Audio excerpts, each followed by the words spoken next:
Yes. Are you good? Does that work? Are you tell me when to start?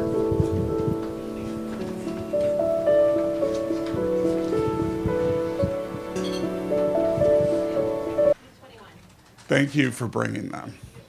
So Mrs. Katalfma's class also, where's MC? Mary Catherine in the back is an intern this year. She started out coming with the Highland School, and she, along with Mrs. Katalfma and the Highland School, helped and initiated, started, founded, thought up Shine More, Tan Less, which has been a program that we've used to help people understand policies for indoor tanning and minors. So we're grateful to you, MC, for being here.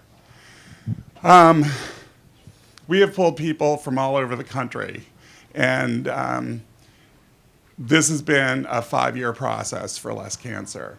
We've been coming at this with National Cancer Prevention Day for 5 years, and it has been an effort from all of you, from lots of people. Today we're streaming globally, all over the globe, to people who will be getting CME credits and CNE credits and credits for public health professionals.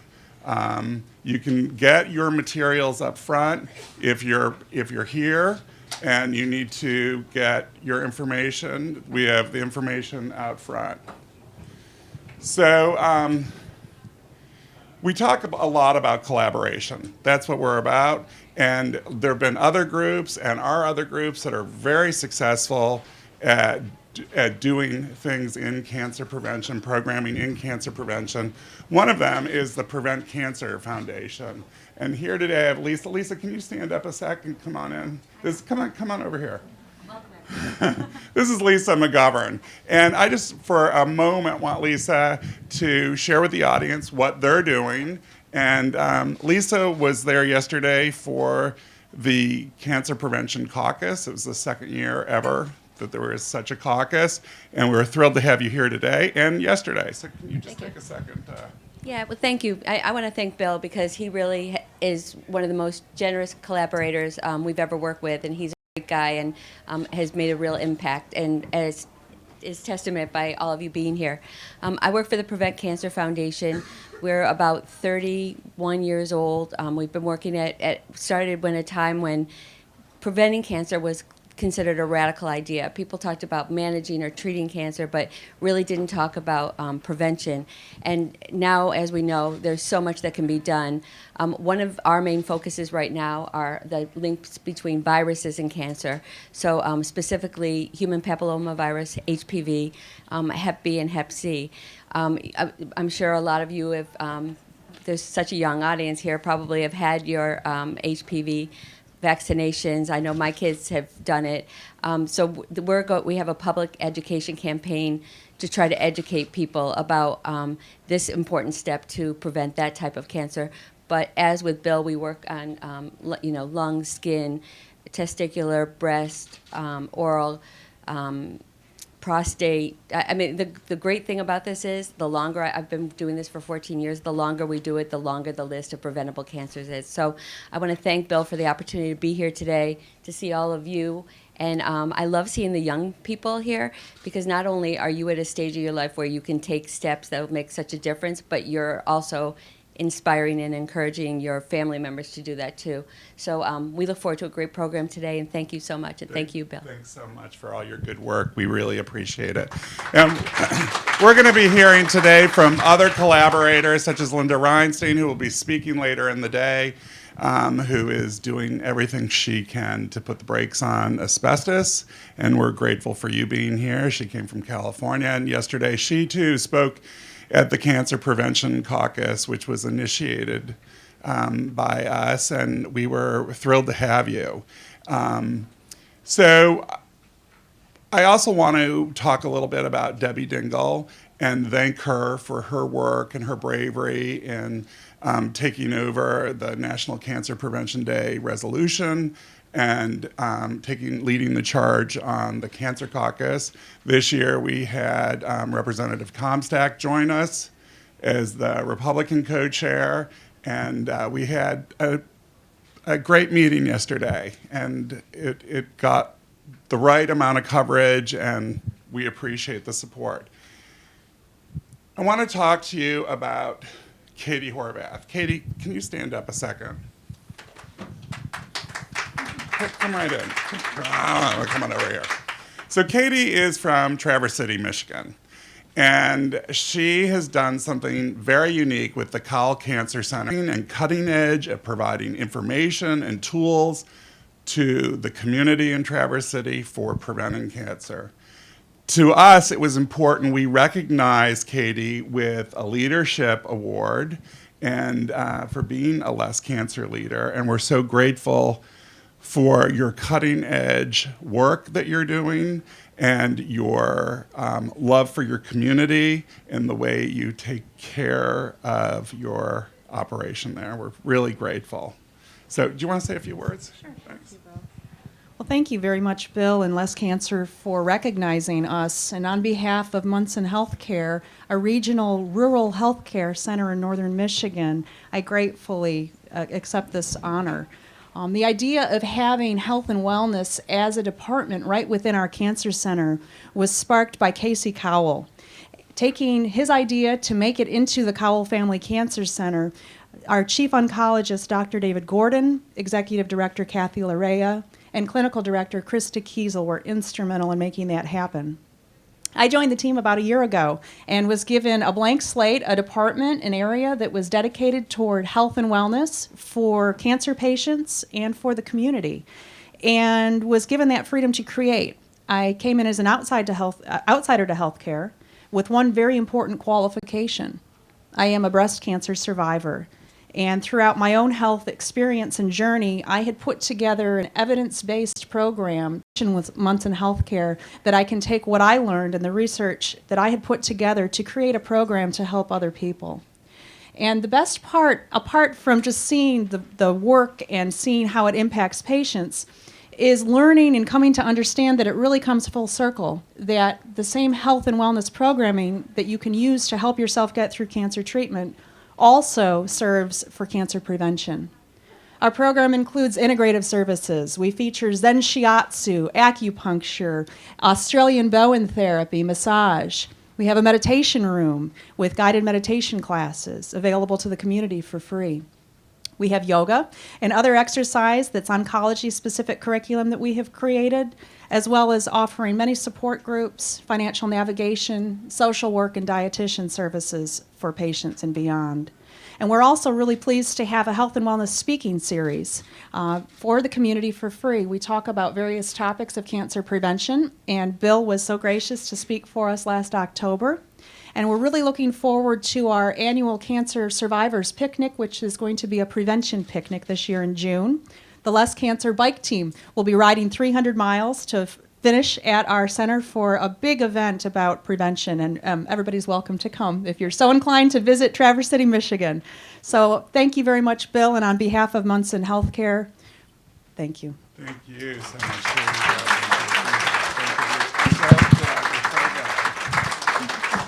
She's a great mom, too. She's great all around. So we are thrilled to have her part of today. Next up is the Ronald Herberman Speakers Award. And our speaker will be joining us by Skype, we hope. And, Ronald Herberman, very interesting man. He was the founding executive director and head of the Cancer Institute at the Hillman Cancer Institute in Pittsburgh, Pennsylvania. He'd been with NCI, he's a famous scientist, board member of Less Cancer, and guiding the light to us for really driving home the point and understanding the critical piece of evidence-based science. Because it doesn't matter what I'm saying. It really matters what the science tells us. And we must be guided by the evidence. So Dr. Herberman was very good about ensuring everything we could. And she is from Flint, Michigan. I mean, she's not from Flint, Michigan. She is the physician who discovered the water problem in Flint, Michigan. Pardon me?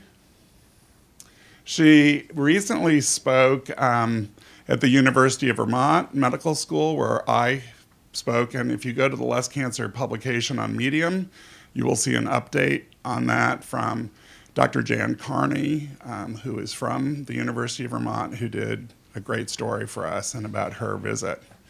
So Dr.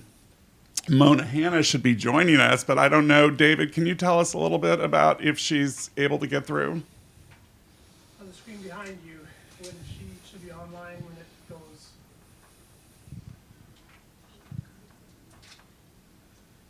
So is she on right now? Yeah, she's online. She's online. Click the button, click the little TV. Click the TV right where? Here. Thank you. Thanks. There she is. Do we got, I'm sorry. Hi there, doctor. She's not there yet. There we go. Hang on. Wait till she answers. Wait till she answers. Hi, doctor. Hey, how are you? Good. How are you? Thank you for joining us today. You didn't hear about me talking about your good work and receiving the Ronald Herberman Award, and we're so grateful to have you here today, and we're grateful for your work that you've done. And today in the audience we have high school students, college students, medical students, public health students from all over, and we're being streamed globally, and we're glad you're here. Awesome. Thank you. I sincerely apologize for not being able to be there in person. So I am right here in Flint, Michigan, and as you know, we're still in the middle of our ongoing water crisis. So the water that I get from my tap right now is still not safe to drink, and it's hard to believe we are in our third year, over 1,000 days, where our water is not safe. And for 18 months of that time, the people of Flint were told that their water was safe. They were actually told to relax, that everything was okay, while it had bacteria contamination and disinfectant byproduct contamination, which is a carcinogen, and then now we know had widespread lead contamination as well. So at least now the public knows their water is not safe. But we are very much still in the middle of this crisis, which is why I can't be there today. But I want to share, I want to, of course, thank everybody, and it's an honor to receive this award, but I also want to share all the awesome things that are happening in Flint. So we are now, I'm fortunate to spend my everyday really turning the story around. Flint is very much now kind of synonymous as disaster. When people say Flint, it means disaster. So we are investing in Flint. We're investing in our kids especially. We can't take away what happened in Flint. Lead is an irreversible neurotoxin. We've known what lead does for centuries. It's probably one of the most well-studied neurotoxins. It impacts children's behavior, cognition. It's probably, it's a no-brainer in the pediatric public health world. It's an environmental injustice. It already impacts our most disadvantaged children. And it's an added toxic stress to so many toxic stresses our kids face. We have a 60% poverty rate in Flint. We have one of the highest violent crime rates in the country. We have no grocery stores. Our schools are crumbling. So our kids were already rattled with so many disparities. And then we have this added lead exposure. So I get to spend my everyday flipping the story around and really using this tragedy as an occasion to bring the community together and to invest in children and to invest in a culture of health. So now we have amazing things in Flint. For example, we have universal preschool, we have an early literacy program, we have nutrition access, we give nutrition prescriptions, we have Medicaid expansion, we have a new early child care center that just opened. We have a community that is engaged in their health and in the future of their children. So we're very excited about that, and we're also really excited that we've been able to elevate the issue of lead. Before Flint, people really had forgotten about lead. Physicians, we forgot about lead. We thought we took care of lead. We got lead out of paint. We got lead out of gasoline. But lead is a gift that keeps on giving. It's hard to get rid of. And there's many communities, and there's children all over that are burdened by this neurotoxin. And because of Flint, we're talking about water quality, and we're talking about infrastructure, and we're talking about investing in public health and not being reactive and being more proactive. We're talking about health and all. We're talking about children and all. So there's been some great ripple effects from what has happened in Flint. And for all those young people out there, especially those of you who want to go into medicine, I think the story of Flint really reiterates why a lot of us went into medicine and public health. We were all called to serve. We all wanted to go into, we all wanted to make a difference, in people's lives. That's why I went into medicine. I thought it was the most intimate way of giving back, of serving. But we in medical education and in medicine do a really good job beating that out of people. So people get jaded throughout their careers and they focus on reimbursement and ICD-10 and how many patients I can see, and we lose really the value of our profession. So I encourage all of you to stay altruistic, to use your voices, and to serve your communities, because there are very much Flints everywhere. There are communities where there are children that have lost their voices, that are suffering from incredible injustices, be it poverty or other kind of environmental exposures, that really need the credible voice of scientists. And I think this message is more important now than it ever was, because science is under attack. From immunizations, from climate change. So science is definitely, we're in an era where science is being attacked, so we need great science. We are also in an era where regulations and public health agencies are being under attack. We need strong EPAs, we need strong CDC. If we don't, we'll see a lot more Flint. And then we also are in an era where healthcare is being attacked. We are at risk of 20 million people losing their health insurance. So it is necessary for all of us who are in medicine, who are in public health, to elevate our voices, to get out of our ivory towers, to get out of our labs, and to very much use our voices to make a difference in our communities. And it's uncomfortable and it's scary, and I can tell you, I was scared when I raised my voice and I was being attacked, but it is necessary, I think, now more than ever. So thank you for having me. This is an incredible honor to receive this recognition. I wish I could be there with you, but thank you for listening, and I look forward to absolutely connecting in the future. And as I look out and see all these young, beautiful people in the audience, I am so hopeful and I'm so inspired that there's going to be many, many, many more heroes out there in the future. Thank you. Doctor, we're so grateful for everything.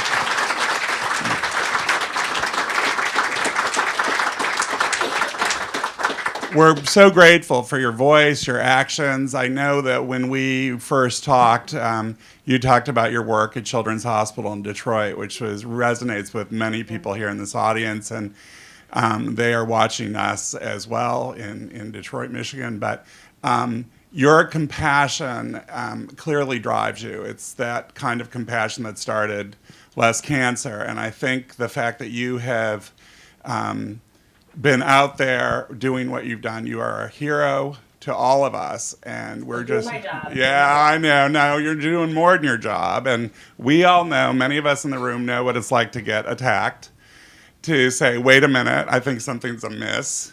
We know what that response feels like. We understand that there are lots of nights we don't go to sleep.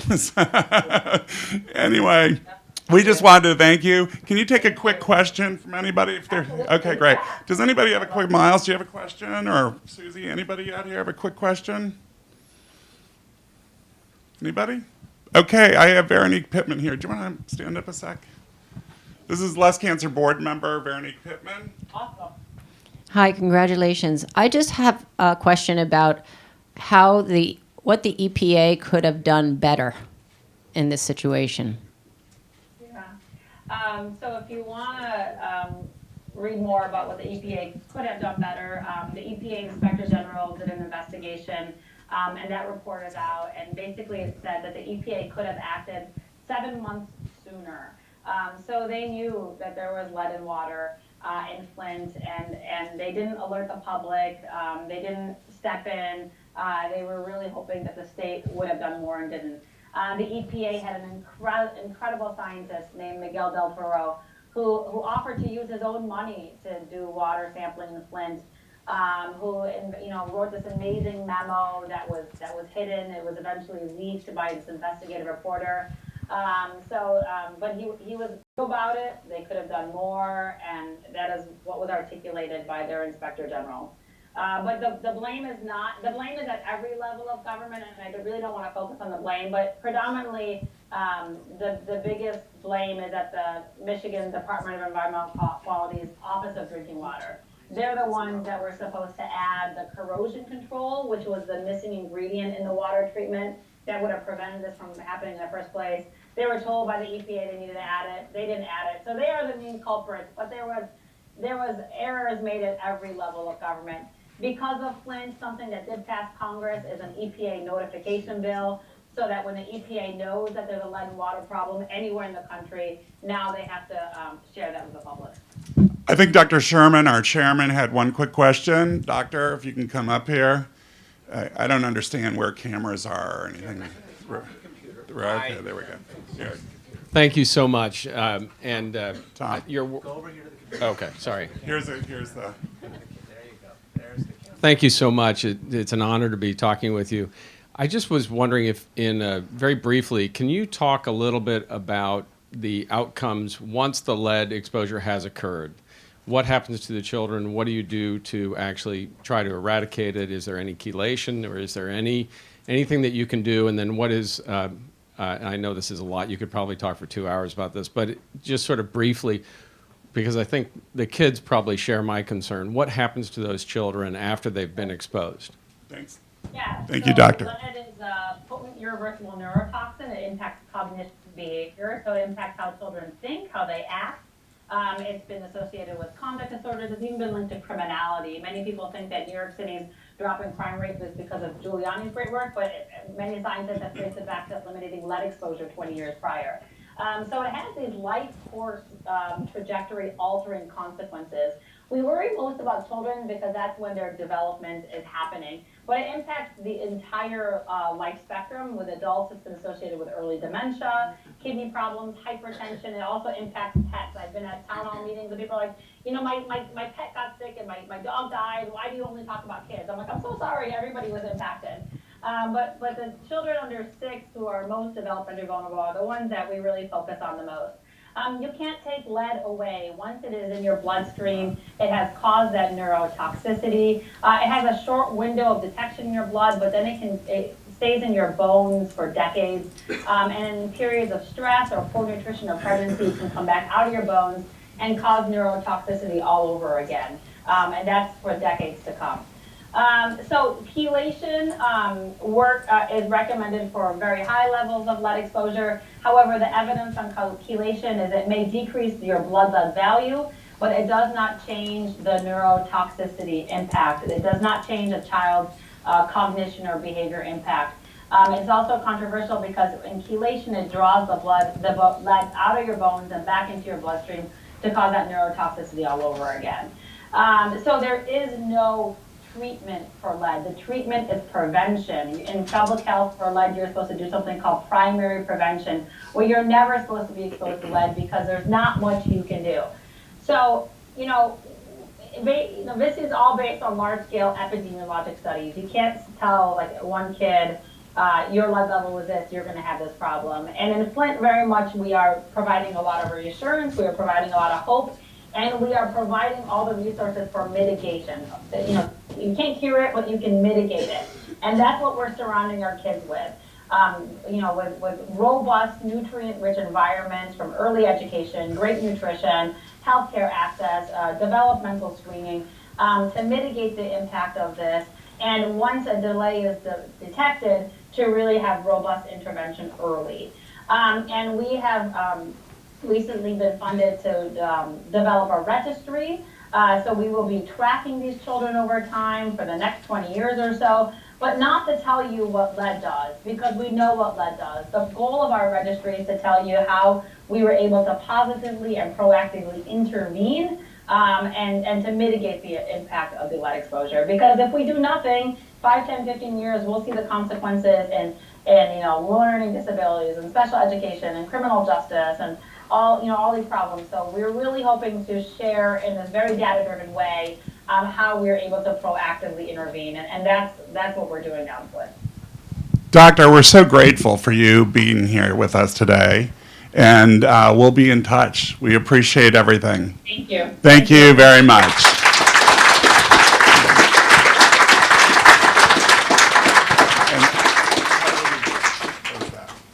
Do we close the screen? There we go. Are we good? All right, and quickly before we have Susie Tobias, who is this amazing human that does amazing things for less cancer, I wanted to be sure to, again, thank the University of Virginia and American University for really making these extra continuing education credits be a reality. And we're so grateful to them because education is everything. And evidence-based education is what we need, and that's what we have here today. And we have terrific guiding experts on that. And I'm so grateful to Jan Balmer and her team, Andrea, and thank you very much for helping with this, and Dr. Gardner, wherever Dr. Gardner is, from American University, thanks so much. So next up is Susie Tobias. Susie Tobias is a woman who 5 years ago thought it was a good idea to ride 300 miles in 2 days and found somebody to do it with her and enlisted Less Cancer. And she is one tough athlete and literally in 2 days was able to ride 300 miles and get off her bike and say, okay, we're going out for dinner? Hard to watch, much less do, right? So Susie, can you please come up and say hello to everybody? Please welcome Susie, our founder of the Less Cancer Bike Ride. Thanks so much. Is that good?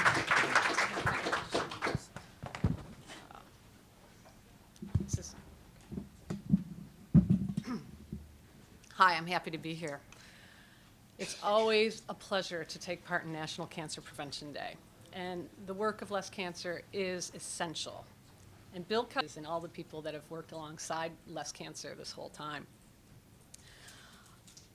Bill is unstoppable. When it comes to cancer prevention, he's a true catalyst. And when it comes to riding a bicycle 300 miles across Michigan, he's a true cattle prod.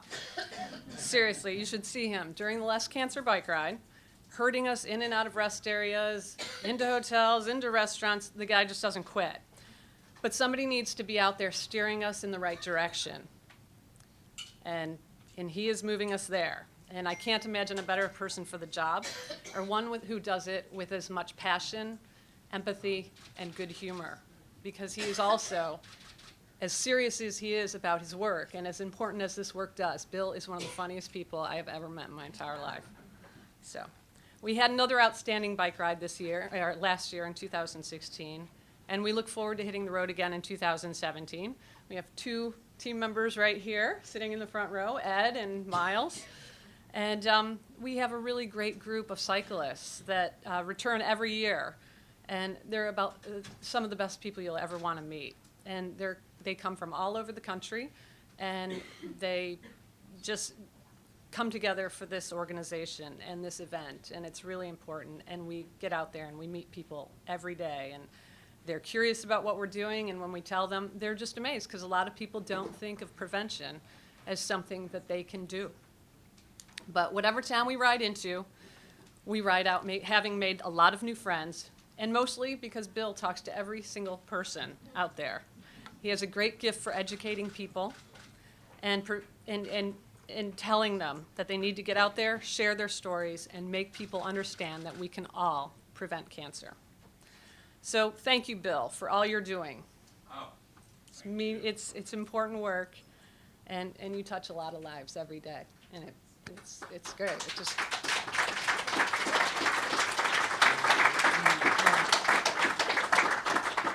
So, as many of you know, the Less Cancer Bike Ride started as a tribute to my lifelong friend and Miles' sister, Eileen, who we lost to breast cancer in 2012.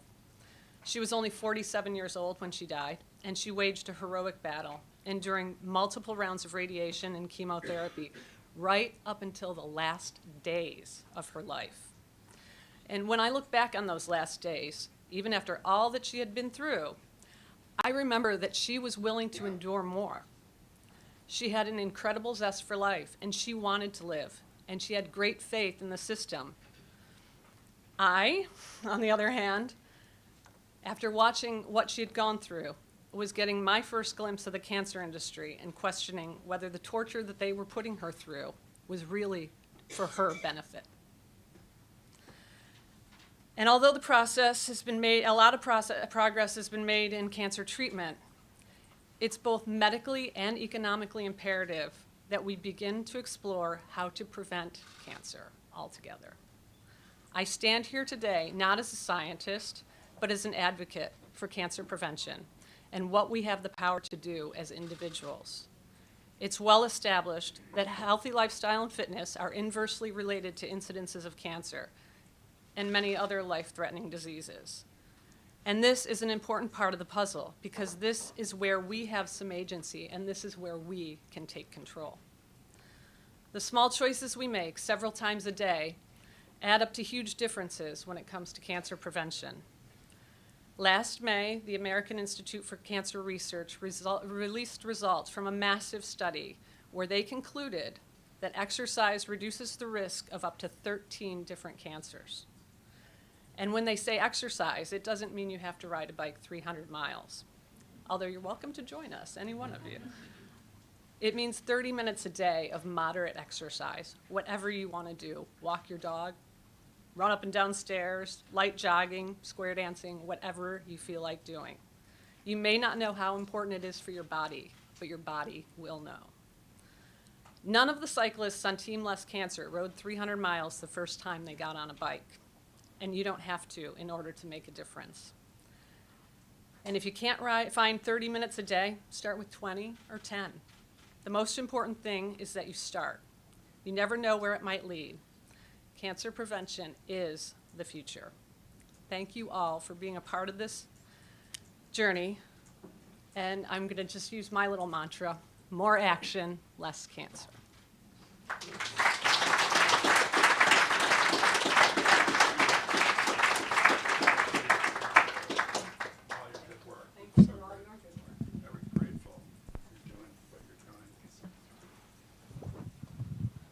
Thanks, Susie. She's amazing, isn't she? She's a great cheerleader. She keeps all these people pedaling along, and they go through scary stuff. My nickname's Mr. Safety. So they ride through storms and stuff that parents wouldn't let their children do. And they're all like my kids. I take care of them with my heart and soul, and so grateful for all their incredible work. Up next, and this is not on your agenda, we're so grateful to have Dr. John Groopman from, John, can you come on up here? Some of you remember him from years past, from my friends at Highland School, and some from the University of Virginia. And John is from the Bloomberg School of Public Health at Johns Hopkins, and we're glad to have you here today. Thank you, Bill. And so I was last year's Herbermann lecturer, and it was wonderful to not only speak with the audience, but also to interact with a lot of the folks in the room. And I have one little story that I want to share with you, and it's a tribute to Bill. As shouldn't be a surprise to most of you, Bill followed up on the talk that I gave, and he came up to Baltimore, and we sat in my office, and we were kicking around ideas. And for some strange reason, I had this idea, gee, I wonder how long it takes somebody driving up their car to a drive-through at McDonald's or Burger King, how long do they spend in the line before they get their meal? And somehow or another, I think I said, it's probably 9 minutes. Right. And from that little interaction, we said, gee, I wonder whether we could come up with a 9-minute meal. Now, something that you could make in 9 minutes rather than staying in a drive-through for 9 minutes. So as an academic, you have an idea, you promptly remember it for about 40 seconds. And but it was Bill who took it and ran with it, and it's now part of the Less Cancer. Yeah, and it's up and running, and people are tweeting, Instagramming their 9-minute meals all over the globe because of that conversation. So for many of you, many of the younger generation here, you're going to have great ideas in your life, but you need to have people who can actually implement those ideas. And so they're a rarer breed, and Bill is really a mentor for that. So I think that deserves a round of applause for you. Yeah. So Bill asked me to make just a couple of comments without PowerPoint, without any of the normal accoutrements of academia. And I just want to make a couple of quick comments with respect to the cancer world. One is, when I was growing up, cancer was truly silent. People didn't talk about it. If you saw an obituary in the newspaper, it was somebody had a long illness. Cancer hospitals were not called cancer hospitals. They were called memorial hospitals, like Memorial Sloan Kettering in New York. And so cancer was viewed societally as an infectious disease, as something that would go from one generation to another, and we didn't talk about it as a society. And as a consequence, patients and their families felt really under attack by society because we didn't talk about it. This is an enormous change in the last 40 or 50 years. We talk about disease, and that in turn is what leads to the ability to talk about prevention. So last year I mentioned in the lecture that we have had phenomenal success in heart disease in the United States. In the last almost 40 years, we have reduced cardiovascular death by 75%. 75%. That's a phenomenal success. We have reduced cancer deaths by 17%.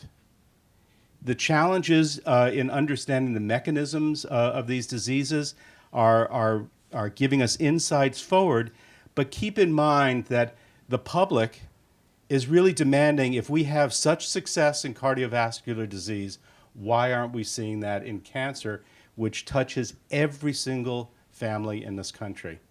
And so let me leave with three quick little remarks with respect to prevention.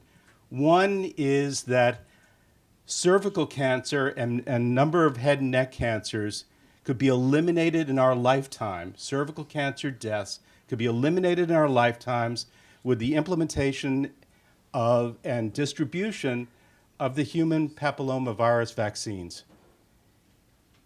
I personally, as a public health person, am appalled at the attack on vaccination that not only saves lives in the United States, but cervical cancer causes 350,000 deaths of women around the world, mostly in South Asia and Africa.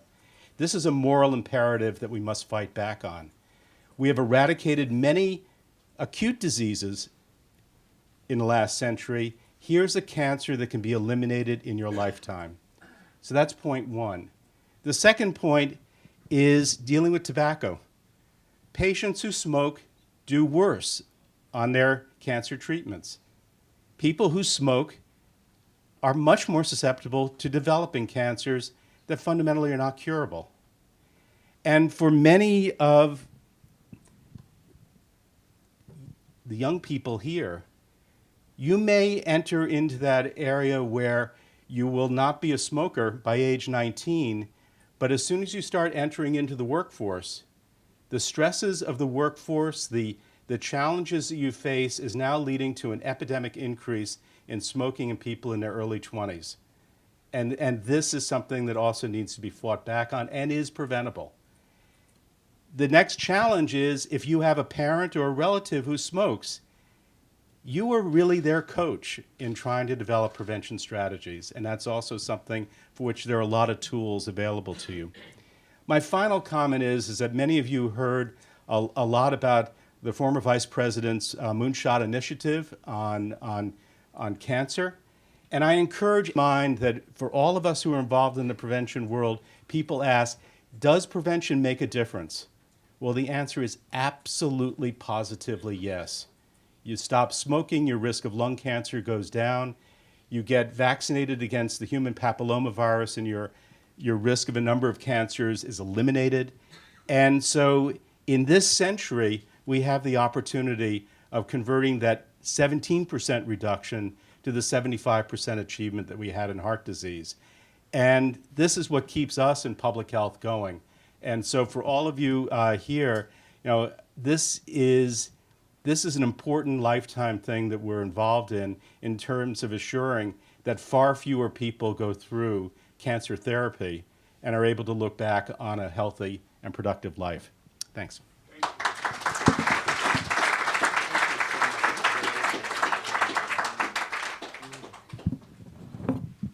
Dr. Grootman's an amazing man. We're lucky to have him help us, and thank you very much for all your incredible work. Diane Aratakis, come on up. Diane is from the University of Virginia, and she she's got tools with her. This is great. Okay, do you need that microphone or this? This is old-fashioned PowerPoint. Okay, all right. I'm going to turn it over to Diane. Thank you so much, Bill, and thank you for including me today. Can you all hear me? Yeah, University of Virginia Teen and Young Adult Health Center. So I feel very comfortable in this crowd, less comfortable in this one. Teenage years, are the healthiest ones in our lifetime.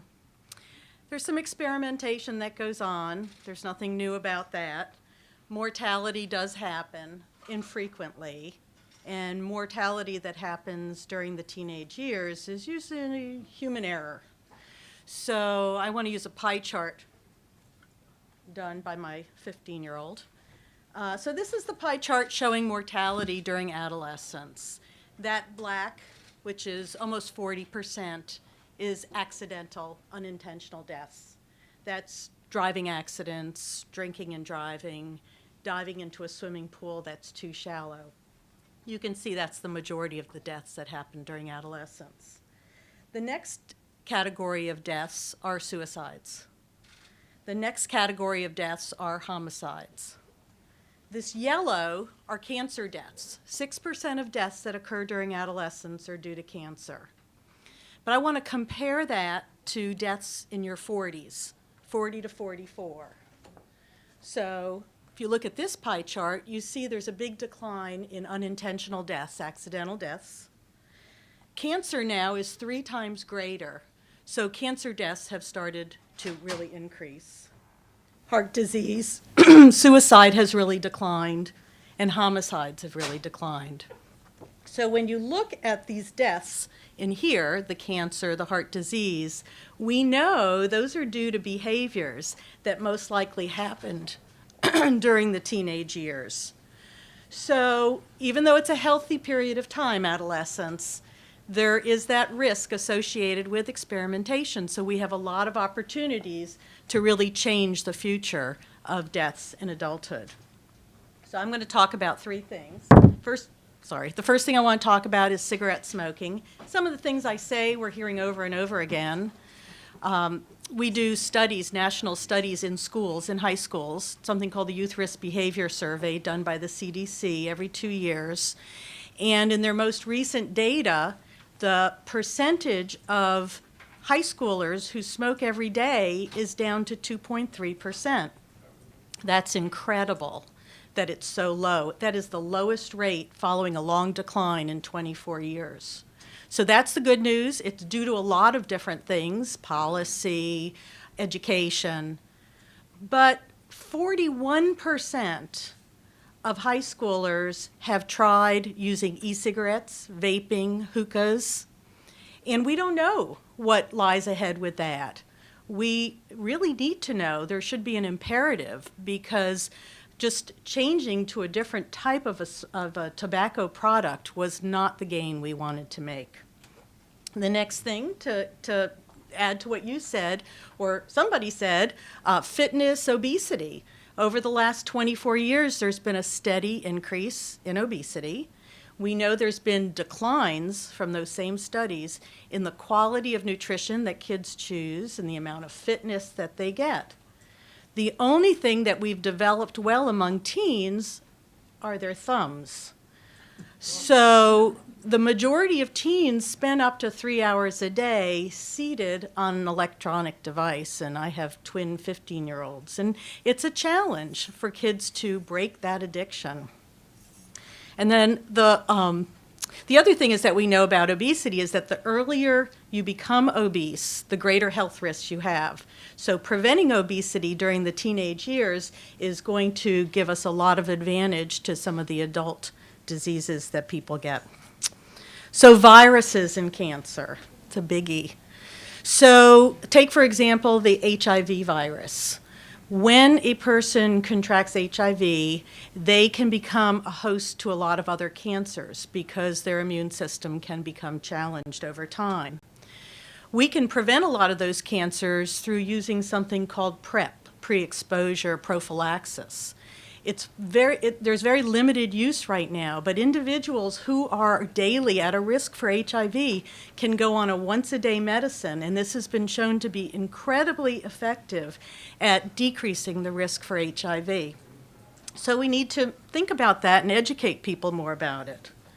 Our biggest target, as you've heard, and hopefully you'll continue to hear, is the virus, the human papilloma virus. There are 150 different types of HPV. You know, the kinds you get on your finger, the plantar warts you get from the gym. Of those, 40 are spread through intimate contact, and 12 cause cancer. So there's quite a number of those out there, and in our lifetime, 50% of us will come in contact with HPV. Not all of us will get cancer, but 50% will come in contact with one of those 12 deadly vaccines. Now, intimate contact is important to talk about. For those of you that are older, you remember prom night, finding a quiet road, making out, groping, all the kinds of things you would do that I'm sure none of you do anymore. So you don't have to have intercourse. In fact, we know that there have been 38 studies done that showed 50% of virgins have contracted HPV. So you do not have to have traditional intercourse to get exposed to it. So there's 30,000 HPV cancers a year, 30,000.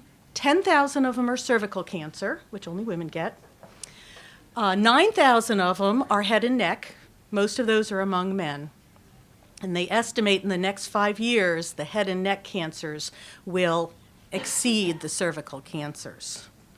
The HPV vaccine has been around since 2006 for girls, 2011 for boys. It's a 3-part series, unless you're under 15. So now we can give only 2 vaccines if you're under 15. We know the sooner you get that vaccine, the younger you are, the greater the antibody response. So we know if you're getting it under the age of 15, you're going to have at least a 2-fold increase in your ability to fight off the HPV vaccine. So I think it's very important for families and providers to know. Right now, the #1 state in initiating this vaccine is Rhode Island. The state with the lowest rates of initiation is Kansas, but we only have a 30 to 60% completion rate for that vaccine. If you don't complete the series, your protection is not as good. So that's the word we have to get out to people. So I just want to say cancer prevention is important in all ages, but we have this unique opportunity with teenagers to really, really make a huge difference. Thank you.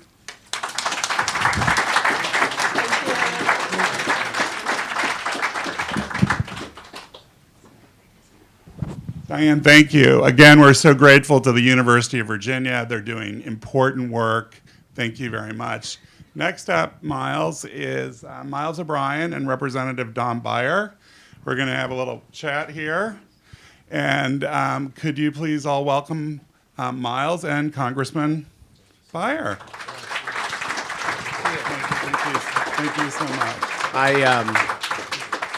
Congressman Beyer, you sit down, make yourself comfortable. And it is a fireside chat. I was looking I don't for the know where fireplace. I'm not sure where the flames will be, but I can think of a few executive orders I'd like to use as kindling. Just a thought. We can start with that and see where it goes from there. And you know, we are here to talk about cancer and ultimately water and drinking water eventually. But I have to acknowledge what you've been up to over the past few days, having seen your experience at Dulles Airport, part of your district or on the edge of your district at least? just outside. Just outside the district. He's from the 8th District across the river in Virginia. And please give him a round of applause. He was out there, I don't know if you followed it, but he was giving faces to what are called bad characters, or whatever the term has been offered up from the White House. And there's a great article he wrote in Politico, which I really commend to you. You should read it, on his experiences, on the individuals who were caught up in this horrible, crazy executive order, which is so un-American. Just a few words, Congressman Beyer, on what you saw there, just so people could understand. You know, I went out there with sort of low expectations. Didn't think there'd be many people there. There was like 200 folks when I first showed up. And many of them, 25, 30, 40, were attorneys. And they would have the name, they'd say, Miles, immigration attorney on it. And they kept dragging, once they figured out that I was a member of Congress and theoretically of mild importance, they kept dragging me from family to family to family to hear their stories.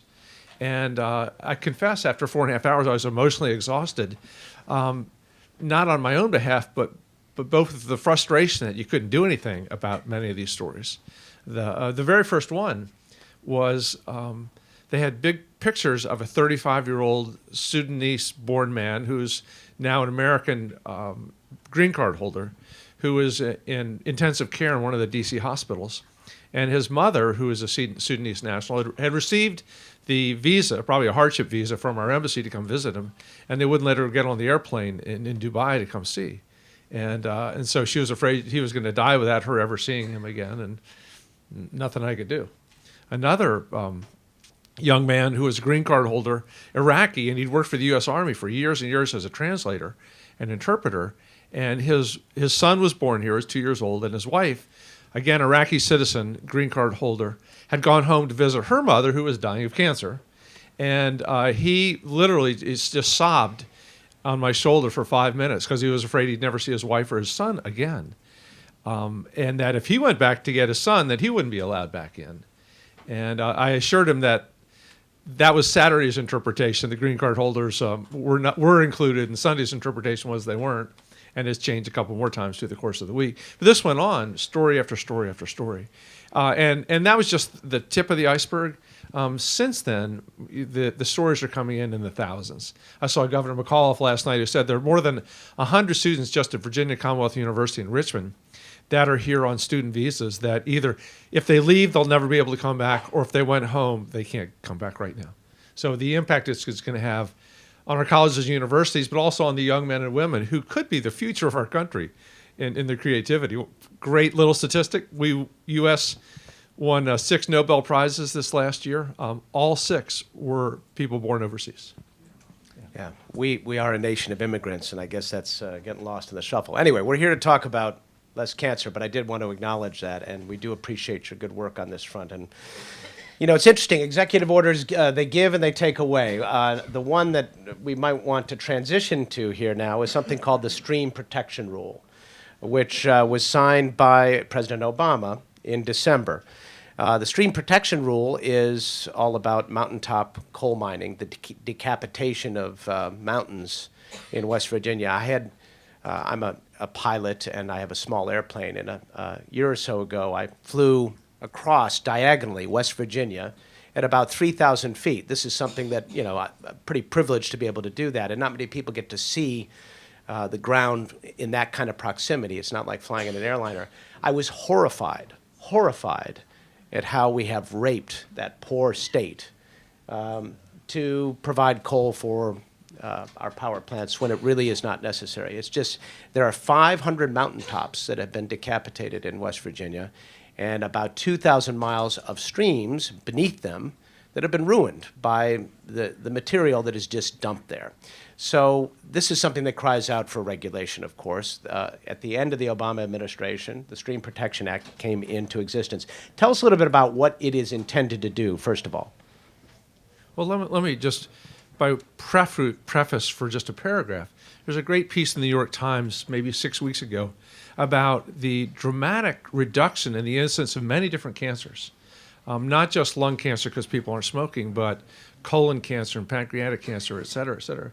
And the science writers for the New York Times said, the scientists and the epidemiologists can't clearly explain why this is happening, except that since the early 1960s, with the beginning of Rachel Carson's book, we have, and the creation of the Environmental Protection Agency and the creation of the Clean Air Act and the Clean Water Act, we have cleaned up the environment dramatically with a huge impact on our health. And one of the last places where we really have not made a dent is with mountaintop mine removal and the surface thing. Some of you have probably read How Green Was My Valley or saw the movie, which is all about coal mining in the UK, in England. And the tragedy of that was the fact that anytime you mine coal, there's some coal and there's a lot of slag. And what do you do with the stuff that has no commercial value? And the answer, the easiest thing to do is dump it in the streams. And so we see, as Miles said, the 2,000 miles of streams.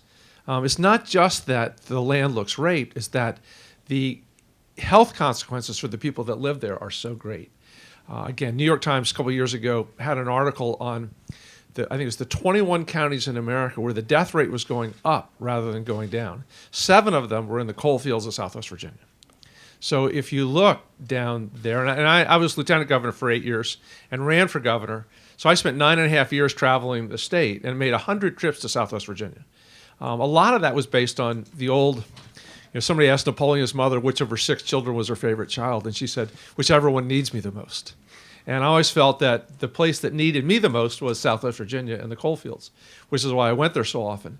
So there was a vigorous debate on the House floor yesterday afternoon with those of us arguing to protect the stream protection rule. It was 7 years being developed by the Office of Surface Mining. And those who were vigorously fighting it, who tended to be representatives from the coal fields, West Virginia, Kentucky, Southwest Virginia. And it was an interesting debate because they were looking at it in terms of jobs and we were looking at it in terms of health, which is a meaningful debate. But that's where we are. In fact, Representative McKinley, who's a good guy, a Republican from West Virginia, said, we need to overturn the stream protection rule for the good of the people of West Virginia and for all Americans. And I hope I wasn't being hostile. I said, I'd like to re-quote you. We need to keep the stream protection rule for the good of people of West Virginia and for all Americans. Indeed. The stream protection rule, what specifically would it have done if it had been enacted? Well, the biggest single thing is it wouldn't allow them to dump the slag into the streams. That basically you had to have buffers, and I don't remember the number of feet buffers on either side, but it would have basically protected the water supply, which is incredibly important. There's a separate issue, not with stream protection rule, about with fracking and the huge discovery of shale natural gas, and which has been a boon for our energy prices and given us some energy independence. But one of the most problematic issues there is what are the dangers to our water supply? Both the water that's used to frack the rock underneath and the danger of that water polluting other artesian wells and the water streams underneath. So all this goes together, this natural tension between how do we get the energy we need to make the country grow and thrive, and at the same time, do the best we can to protect our health. So the vote was 228 to 194 in the House. Was it yesterday or the day before? It was yesterday. Yesterday to, and this is a little obscure piece of legislation that makes this possible, the Congressional Review Act, which goes back to the Newt Gingrich, 1996 Congress, I guess. Tell us what the Congressional Review Act is all about, and are you expecting some other environmental shoes to drop in this context based on some of the orders that came out of the latter days of the Obama administration? Yes, absolutely. So the Congressional Review Act was intended essentially to stop midnight regulation. They didn't want a president in the last couple of weeks of his administration, when he had no political consequence because he was about to go off and play golf in Hawaii, to drop regulations in that would have a really huge impact. I think the formal regulation Kate made is 100 working days. 60 working days. 60 60 working days, which I guess 5 days a week. Well, How many it's not days a your week do you working guys really days. work? It's, You work what? 2.5. 2.5 days a week. Yeah. Actually, will be So it's more like- this year. Now so it's that like 6 months. unitary It's control. about 6 months. Yeah, I think it went back, back right? to August.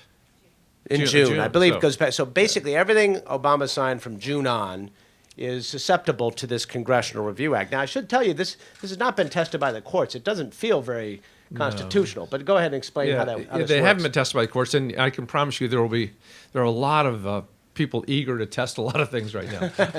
Well, one of the other interesting problematic pieces of it is the legislation. If you use the Congressional Review Act to overturn the stream protection rule, it also says that you can't do any further regulation on stream protection. So it not only affects this, but it literally ties the regulators' hands for literally years and years to come. This goes part and parcel with a political philosophy that thinks that regulation should not be done by the executive branch, but that they should be done one at a time by Congress, which would make sense if you thought Congress really moved quickly or effectively. And that just means basically the interpretation is virtually nothing would be regulated. Well, it from this seems point we're on. seeing the other edge of the sword right now with executive orders, aren't we?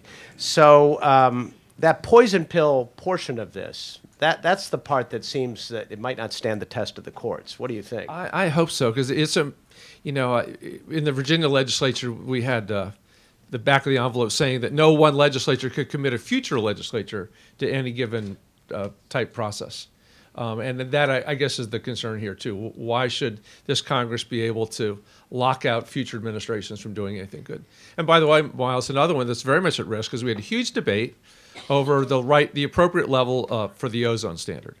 And George W. Bush had wanted to take it to 65 parts per billion and had backed off because of industry.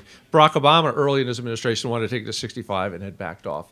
The scientists who testified before the Science Committee said 60 is what you need to preserve life and keep down the many negative, both life-threatening and just uncomfortable asthma attacks and the like. So we did, the regulation of the EPA said was 65, and that's going to be very much at risk with the CRA, the Congressional Review Act. All right, so we'll be watching and keep fighting the good fight. Please, Representative Don Beyer, give him a round of applause. Thank you all very much. Miles, good to see you. I would buy a used car from that man, for sure. Yeah, definitely. All right, Bill.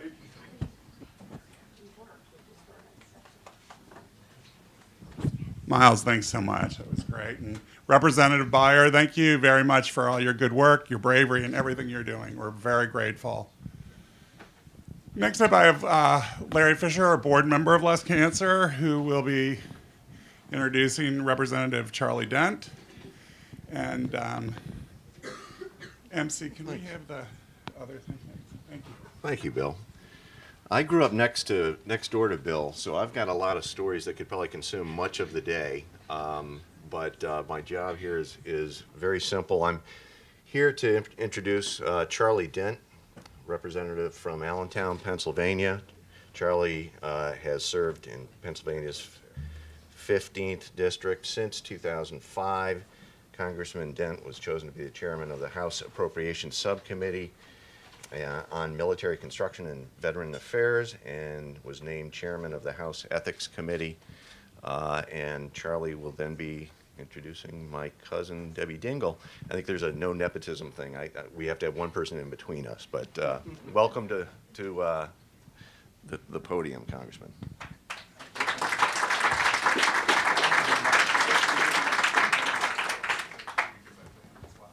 He's got one. I'm supposed to award this. Yeah, it's not an award, it's just to recognize him and thank him. Thank you. Well, thank you very much. Thank you, sir. It's very kind. I really appreciate it. Thank you. Thanks, Larry. Thanks, Larry. Well, thank you for allowing me to join you here today to recognize my friend and colleague, Debbie Dingell. But before I do that, I'd like to first say a word or two about Elsie Hillman. The award which I'll be presenting to Debbie Dingell is the Elsie Hillman Award. I happen to have known Elsie Hillman very well until she just died so recently. She's a great friend, a wonderful philanthropist in the Pittsburgh area. And I live at the other end of the state over in Allentown, but we all knew Elsie because she was just a dear person and was very committed to all kinds of health causes, particularly those relating to cancer. And somebody I've known for decades. I knew her for decades, and she just had the most generous heart, and she was blessed with incredible resources and helped so many people. And I just can't tell you how many people have been touched by her. And so the fact that you have an award in her memory, I think, speaks volumes, not only about your organization, about her, and all the good that she had done for so many people, not just in the Pittsburgh region, but throughout this entire country. So, as we're all here to talk about cancer and cancer prevention, I think everybody, as you know, in this country probably has been touched by cancer in one way or another. Either a close friend or family member has been affected. My family has. In the last decade, I lost my father-in-law to I lost my father-in-law to melanoma cancer, and my brother-in-law to colorectal cancer. So we've all been touched by this. And so I just want to thank all of you for your advocacy, for your work to help so many people struggling with cancer and more importantly, trying to prevent it. So with that, I'd like to thank Debbie Dingle for all of her efforts, and at this time, present her the Elsie Hillman Award. Congratulations, Debbie.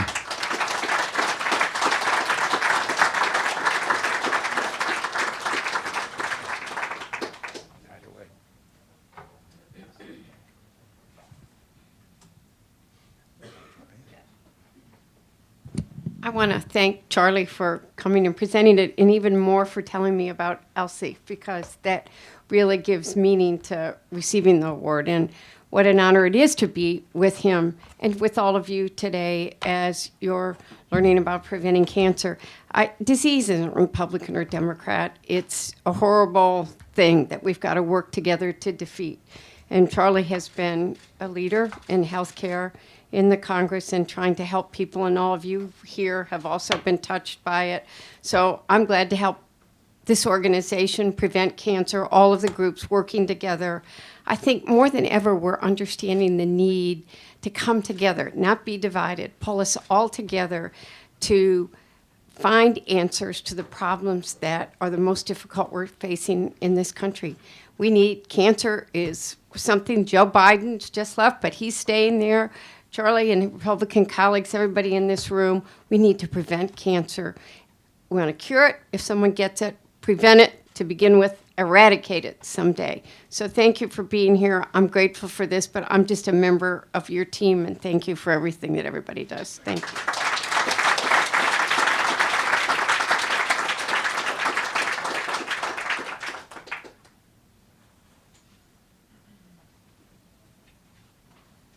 I think I mentioned that Congresswoman Dingle is done the resolution for National Cancer Prevention Day. We're so proud of that and proud of all your good work.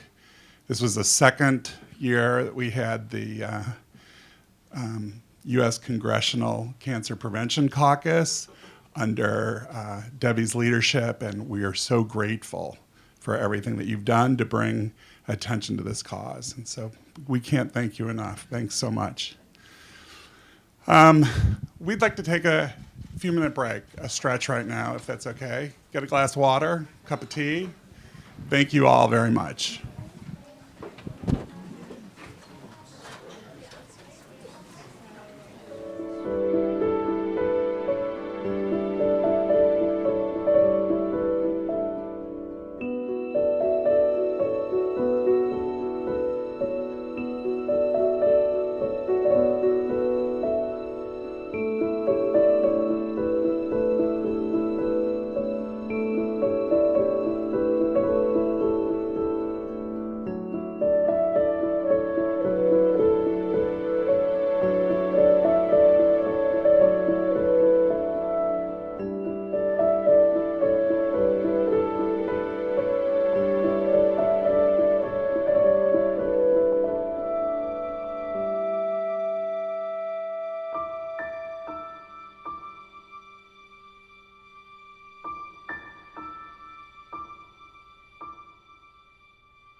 want to mention the Highland School people gave Less Cancer a very generous donation before they came here. I'm so moved that young people understand our work and want to be part of it and invest in their future in the way that they did. So Mrs. Catalfmo, who's here with Highland School, helps lead that charge, and I can't thank you enough for your support on a multitude of levels. They do extraordinary work with their students. They are great advocates for their community, for public health and the environment. And we are so proud of your students, and we're proud of our relationship with you. And thank you very much for your leadership. So, thanks. Jan, who are we gonna go with? Kim, let's start with Kim. Is that okay? Kim, come on up a sec.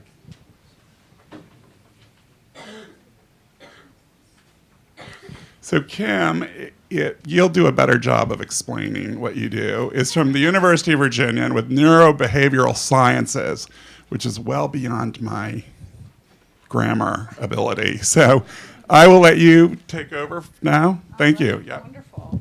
And is this mic on? You can hear, great. Thank you. Yes, thank you so much. I feel very honored to be here, and thank you to Jan for inviting me and for letting me know about this organization. I'm Kim Pemberthy. I am a clinical psychologist and a professor, the Chester F. Carlson Professor of Psychiatry and Neurobehavioral Sciences at the University of Virginia School of Medicine. This is a very important topic to me because I also work in the Emily Kurrick Cancer Center and work with people who have cancer. And I can attest to everything that everyone has said so far today. It is a horrible thing to watch people suffer with and deal with. And it's inspired me to work even harder in other areas of research that I do to promote prevention. Because if we can prevent one case of cancer, it affects so many people's lives. So what is being done here is very important, and we can never forget that. What I'm here to talk a little bit about today is work that I do that is focused more on the prevention component, but also has an impact in our treatment of people who are addicted to nicotine. And this is a program of work that many of you may become increasingly familiar with if you're not already, which is mindfulness-based interventions. I am also part of the Contemplative Sciences Center, which is a university-wide center that focuses on looking at contemplative practices and disseminating them, utilizing them. I specifically study the impact in healthcare. And if you're not familiar with mindfulness-based or contemplative practices, these are a group of practices that are really meant to help promote this state of mind of mindfulness. If anyone here has done yoga or meditation or a contemplative practice like the adult coloring books that you can now find even in Food Lion, that is a contemplative practice. And you may do it and feel like this is fun or this is just a nice lifestyle enhancement, and it can be. It can also be something much more significant than that. The work I do specifically looks at mindfulness-based interventions for improving health and lifestyle. So similar to how we've heard about exercise as a component of improving your lifestyle, a healthy lifestyle, helping to prevent cancer, mindfulness practices can do the same. There's increasing amount of research that I won't bore you with because I don't have PowerPoint, so that's a good thing for you. The research is really demonstrating that a mindfulness practice, above and beyond even the exercise that we are advocating people to do, can actually have a physiological effect. So reducing inflammatory markers, these sort of measures of immunological significance, IL-6 and things like this, that we show will have an improvement in your health and well-being. of course, we've known for a long time, centuries, that these sort of practices help your psychological well-being, and they've been used to promote wellness in that way. We've been recently integrating a mindfulness-based relapse prevention program for our people with addictions who are in recovery. And most significantly to me is a mindfulness-based smoking cessation program that we've rolled out in the Cancer Center. We've really been pushing the smoking cessation because this, again, is an area that we've seen sort of a slight increase again, which we would hoped not to do. And we know that many of the people who are smoking, upwards of 70% at any given time, have tried to quit. So it's not as if people like, continuing to smoke. They're trying to quit. And of that percentage, only about 2 to 3% actually are successful. That's with all the tools that we have. A lot of people don't want to use a medication, or they can't. And so we need to augment our treatment modalities. If you're a young person out there, there is a wide open field on helping folks to quit smoking. It ain't over yet, people, okay? That's my West Virginia coming out, sorry. So the mindfulness-based intervention is unique because it uses a different strategy. Most of the medications are going to be either anti-craving or replacement. So you're basically not getting rid of the main issue. The cravings, we know, if anyone has ever had cravings, they typically don't go away, and it doesn't work to ignore them or pretend like they don't exist. You can do that for so long, maybe go for a jog or eat a piece of cake instead. But the mindfulness really focuses on disconnecting that craving from the behavior and allowing you, in a very well-being sort of way, to be with the craving, tolerate it, and not do the behavior. And we know physiologically the cravings will go away. They will become less severe, less frequent, and eventually they will not go away altogether, but they will be tolerable. And we know that if you continue the mindfulness practice, which is much easier than continuing medications, you can persist in your discontinuation of the nicotine. So these are the sorts of things we're doing, the innovations we're trying to employ to further the health and well-being of all of our folks in Charlottesville, and specifically to target reducing or eliminating the nicotine addiction in our cancer patient populations and the populations who've not yet gotten cancer. I want to thank you for your time, and best wishes to all of you.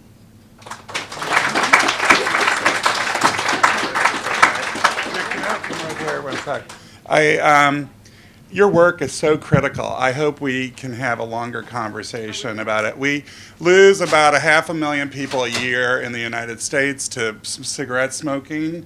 Addiction is a critical piece of preventing cancers, addressing addictions, and understanding how to address them. I myself was a smoker. This Valentine's Day, it will be 21 years since I quit. And I was a three-pack-a-day smoker. I was a big smoker. It was very hard, and I admire your work because it's the toughest addiction to crack. It's a brutal addiction, and the work that you're doing is so critical, and I hope we'll be able to expand this in a really, bigger way. And we appreciate your support and for being here. They do, if you haven't been to the website of Contemplative Sciences on UVA's site, check it out. They're doing extraordinary things. When they launched a few years ago, I was there with Ariana Huffington and Deepak Chopra. It was great. So we're so grateful for everything that you're doing. Thank you very much. Thank you all. Okay, Jan.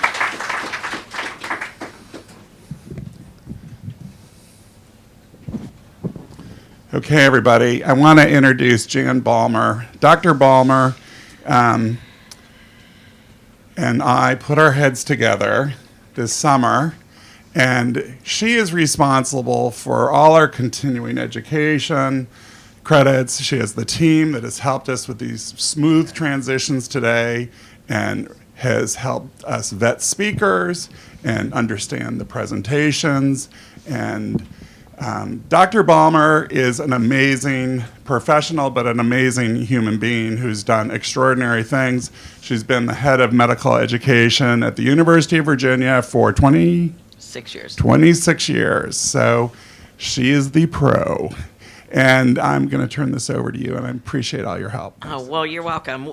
We're actually really thrilled to be here. Bill called me about 6 months ago and said, I do this day in Washington, D.C., and we'd really like to provide continuing education credit, and can you help me do that? And I work in continuing medical education. I'm a nurse with a PhD in higher ed administration. So people are always like, you do continuing medical education? I said, yes, well, that's what I do. And now we're actively involved with the continuing nursing education office and the School of Nursing, and we're really happy to be here because we understand that in order for us to really promote prevention, we have to make sure that the clinicians and the teams that we work with and that need ongoing information about new advances and changes in clinical practices and those kinds of things have the opportunity to learn about it, digest it, try it on, work with it a little bit so that they can integrate it into their practice. So I'm here to talk to you just about a couple of things. One is, in Virginia, we have a broad partnership of private, not-for-profit, and public leaders called the Tobacco Free Alliance of Virginia, which is really important because Virginia is still, at the end of the day, a tobacco state. We really work on trying to focus on pricing of tobacco products, trying to get an increase in the excise tax associated with tobacco is no small feat. We're also sharing ideas and looking at approaches to prevention and cessation. We've done a lot of work in open air spaces. The Virginia parks are now tobacco free. We've been working with a number of other groups. We've got 132 high schools that are now comprehensive tobacco-free properties. We're also working now with universities in Virginia to try to get them to do the same thing. We also want to educate policymakers. It is very difficult in Virginia because we still have tobacco farmers. There has been a lot of tobacco settlement money that has gone to redevelop and encourage these farmers to look at other products and to develop sections of the state that are hard hit by those changes. The flip side of it is that for all of the smoking that happens, the costs often go to Medicare and Medicaid, and that those costs aren't linked back to that directly to that. There seems to be some kind of a disconnect, and the amount of money that Medicare and Medicaid could save if we really were very successful in our tobacco cessation projects would be huge for the Commonwealth of Virginia. So one of the things, since we have the Highland folks here, and I know we have some UVA students here, there's a campaign called Y Street, which is a student-run program in the Commonwealth of Virginia, who have been really awesome. They have helped us with getting these 132 school districts to be tobacco-free. They also serve a role in that they are some of our monitors and auditors, and going into the retailers, the smoking retailers, to not only identify where they're located, but then to tell us whether they're in compliant with federal and state regulations about placement of ads and placement of cigarettes and other tobacco products. I have a really interesting story to tell all of you because I think it reflects the opportunities that are available to us. I was fortunate in our office at the University of Virginia, was fortunate to be involved in a project called Cease Smoking Today, which was in existence around 2007 and through 2012. And we really were focused on the new ARC standards around the new standards for tobacco cessation, and we needed to get them out to the clinicians so that we could start to change it. One of the important components that we utilized was motivational interviewing. Motivational interviewing is the opportunity to have a collaborative relationship with your patient, to actually connect with them and be their support and their advocate, as opposed to being the person who says, you need to go do this. It's more, how can I help you do this? Are you interested in doing this? How can we develop a plan together?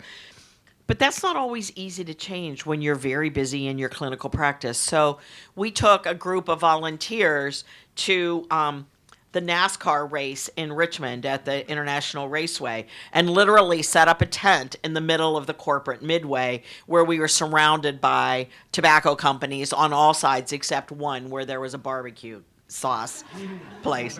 Thank you. And everybody loved the barbecue sauce. So it was really, really nice that we were right next to barbecue because while they were waiting in line, we had a captive audience to talk to.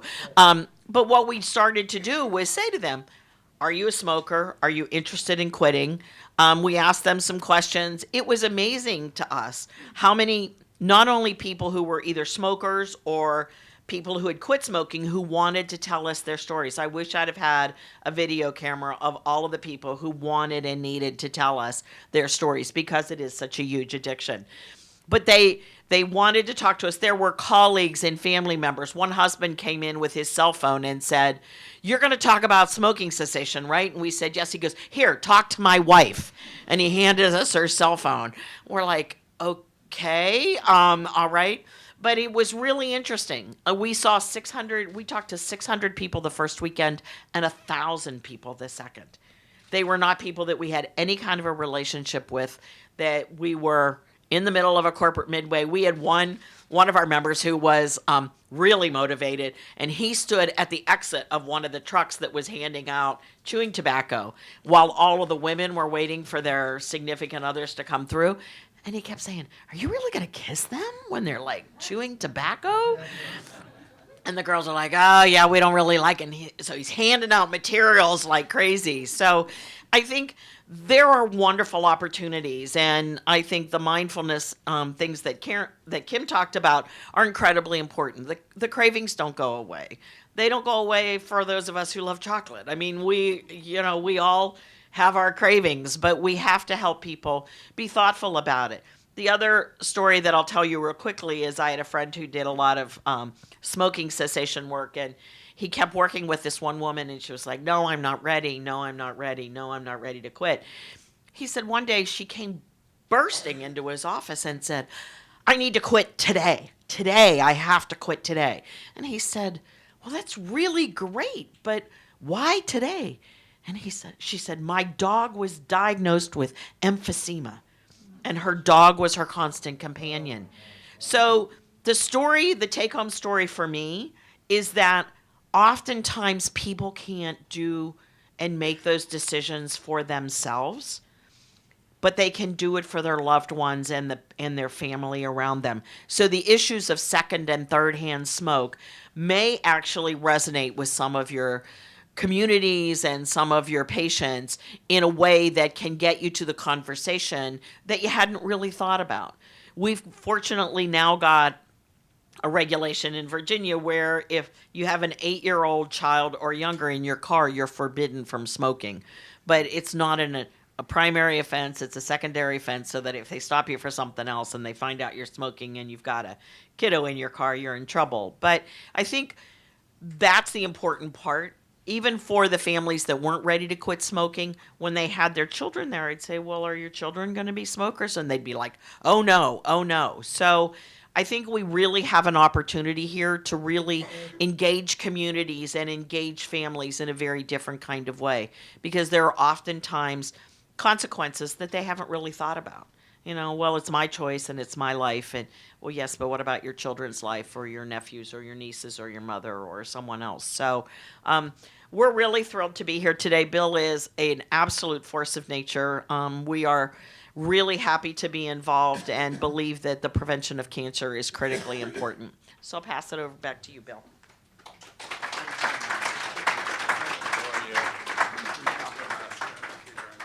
All right. I'm going to leave you. Thank you so much. Amazing. How lucky are we to have educators like that who are able to help prevent disease and save lives? And I'm so grateful to your work, Jan. I'm really grateful. Young people in the audience, if you're trying to get your parents to quit smoking or you have a friend that's quitting smoking, if you write me at info@lesscancer.org, I will triage your email to the appropriate party that can give you the tools to help you support somebody you love to quit smoking. So please, reach out. And Mrs. Catalfmo has my information, and I'll probably be visiting your school. Same with nursing students as well. Thank you for being here. So I'm pleased, Linda, come on up. Oh, wow, okay. Janie, I'm sorry, not Linda, I'm sorry about that. Janie Heath I don't know, for those of you who have been here before, she used to be at, University of Virginia. Now she's the Dean of Nursing for the University of Kentucky. And if you haven't been to Kentucky, it's all about the tobacco. And a few other things. A few other things, but it's all. Bit of this. So we talk about forces of nature. Janie is the invincible. And I am so proud to know her. The University of Kentucky, Janie have been so supportive of Less Cancer, this event, National Cancer Prevention Day, and the United States Congressional Cancer Caucus. Welcome. Thank I'm going to you. turn that over. Sorry about the mishap. That's okay. We're Sorry. just having a love fest going on over here. All of us, I was thinking about all my great times at the University of Virginia. I do have the blue. I don't wear the orange, though. That would not be allowed in my state. It's all about the big blue. But many of the community-based research bringing in with my tobacco cessation clinics that we had there in Charlottesville using mindfulness. So it's just really great to see all of these connections and just having this wonderful audience of Highland and American and certainly UVA students. So I'm the Dean of Nursing at the University of Kentucky, and it's really my pleasure to be here. And I'm coming to you and sharing some words from my perspective as an educator, as a nurse practitioner, and as a researcher. As you've been hearing, I'm here today because of many of the other stories of individuals that are here. Loss of family members to cancer, and those transformational moments that continue to drive my passion for tobacco control. I remember my mother being a beautiful smoker. She was probably a 1-pack-a-day smoker. She had long, slender fingers with beautifully polished nails. And her fingernails were nice and long, and she would smoke Salem menthol cigarettes, and she would blow these beautiful, cool, rings, these smoke rings, and I was just, mesmerized by that. My father, on the other hand, was an ugly smoker. He probably smoked 2 packs a day, and I can vividly remember that he would just wake up every morning literally hacking up his lungs as he was lighting up his Winston cigarettes. And he would do that before he even put his feet on the ground. My mother died of a brain tumor when I was 10 years old, and my father died from metastatic lung cancer when I was 36 years old. As a nurse, I knew the detrimental health effects of smoking and tobacco use. Yet, although I was too young to have the tobacco conversation with my mother, I wasn't too young to have the conversation with my father. In fact, I never did. I had been a nurse for 16 years when my father died, and I never once said, "Dad, have you ever thought about quitting?" That's not what you do when your father, who was a field artillery Army officer who served 2 tours in Vietnam, some things you just didn't do. You just did not cross that line.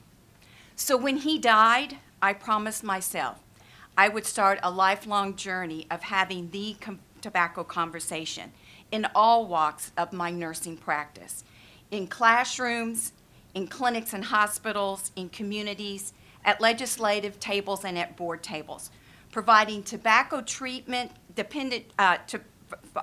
providing treatment to help those quit that are tobacco dependent, promoting tobacco use prevention, and advocating for resources and policies to better protect the health and well-being as others.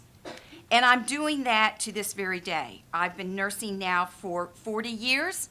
I thought I was in the belly of the beast at Virginia, but going to Kentucky, that's really the belly of the beast, and where the land is rich, and thinking that we are other than basketball or bourbon or about the Kentucky Derby, our rankings aren't so good.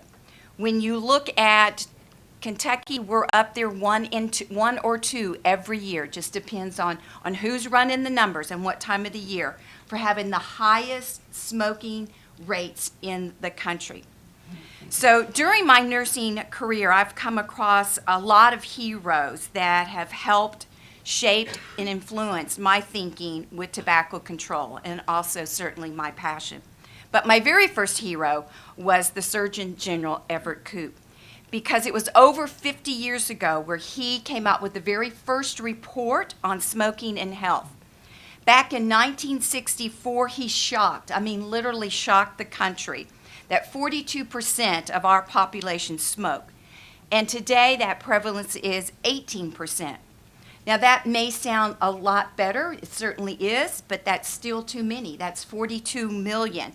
And almost 500,000, as you heard earlier from Bill, die prematurely, unnecessarily from tobacco use. And that costs us about $300 billion a year, whether that's indirect cost or direct cost. Today, my new hero is also a Surgeon General, and it's our current Surgeon General, Vivek Murthy. And he came out 2 months ago with the very first report on electronic cigarettes. So listen up. Listen up. This is the population, this is the generation that this report is about. It's about electronic cigarette use among youth and young adults. We finally have data and ammunition to help stop the debate that e-cigarettes are harmless. Instead, this report lays out in clear, indisputable terms that e-cigarette use is a risk to the health of young users. That includes nicotine addiction, harm to brain development, and we need you to be smart now, okay? We need you to be smart.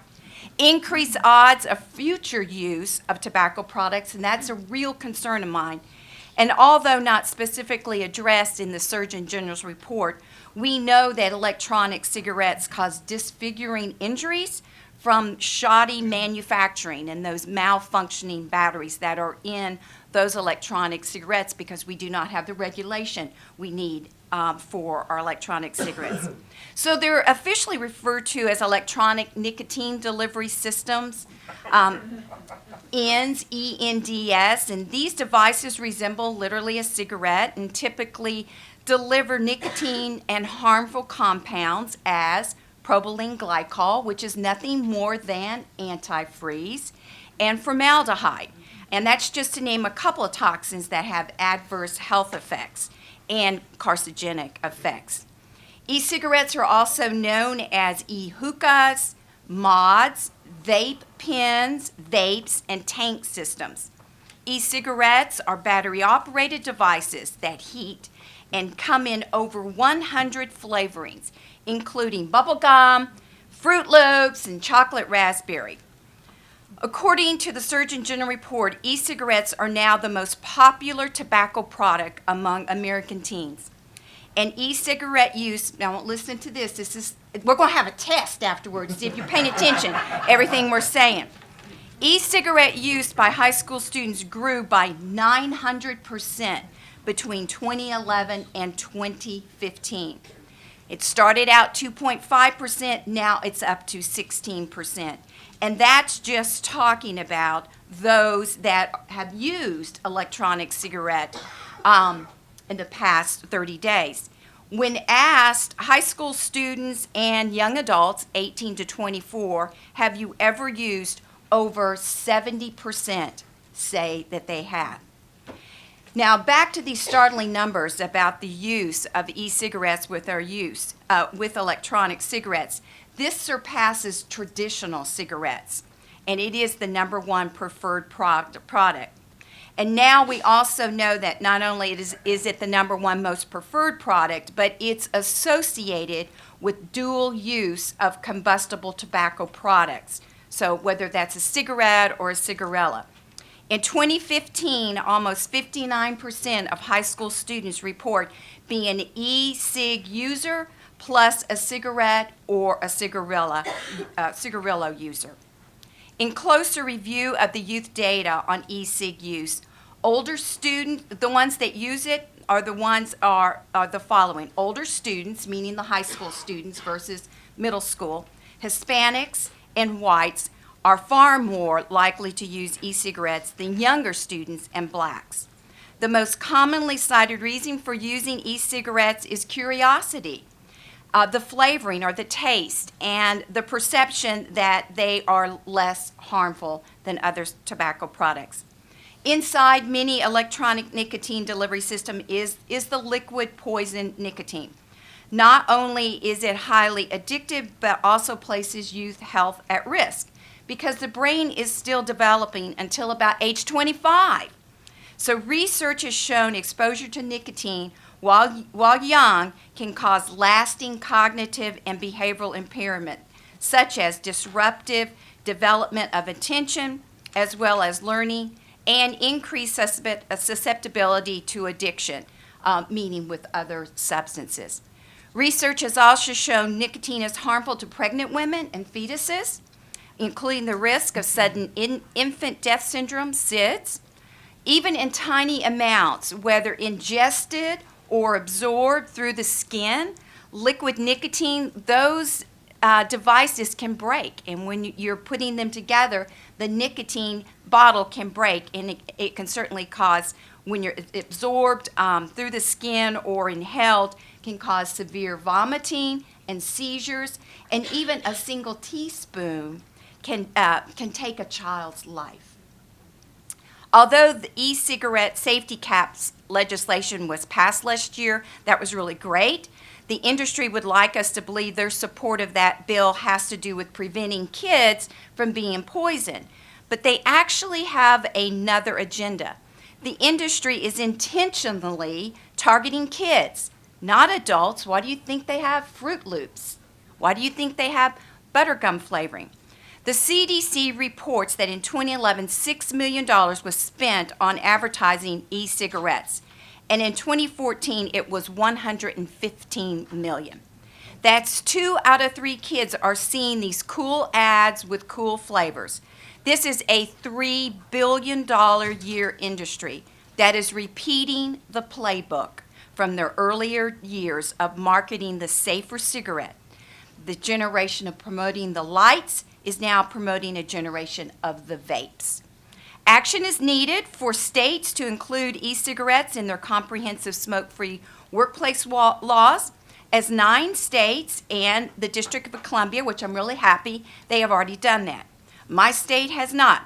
My state in Kentucky continues to be on the F list from every national organization possible. The American Lung Association just came out and gave us Fs in every category having to do with comprehensive tobacco control and prevention strategies.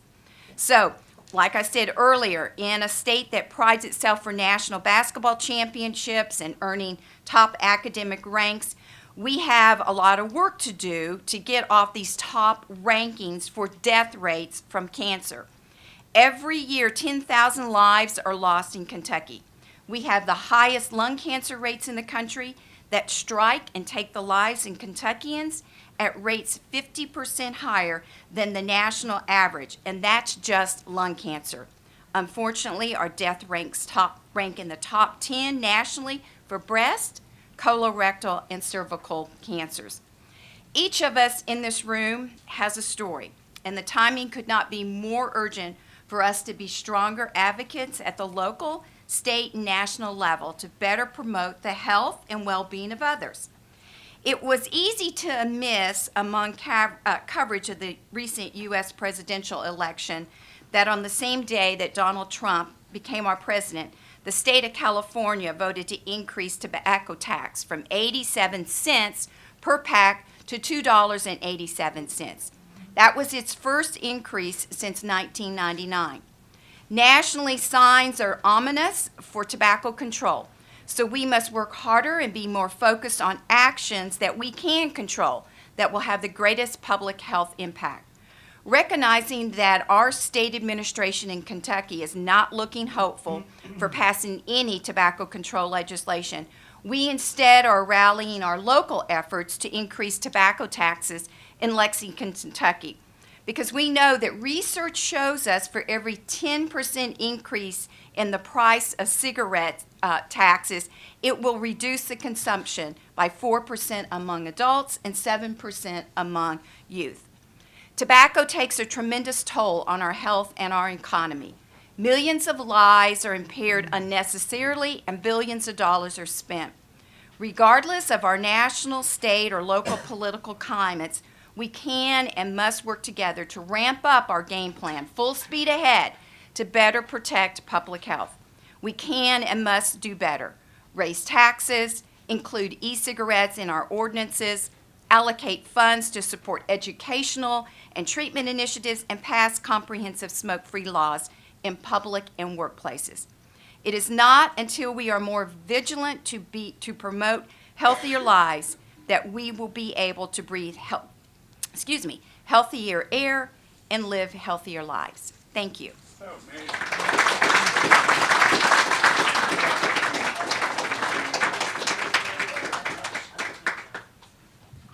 She's amazing. And I'd also like to point out that people like Janie Heath, people like Jan, were really pioneers with the idea that they, with their education, have the agency to make change.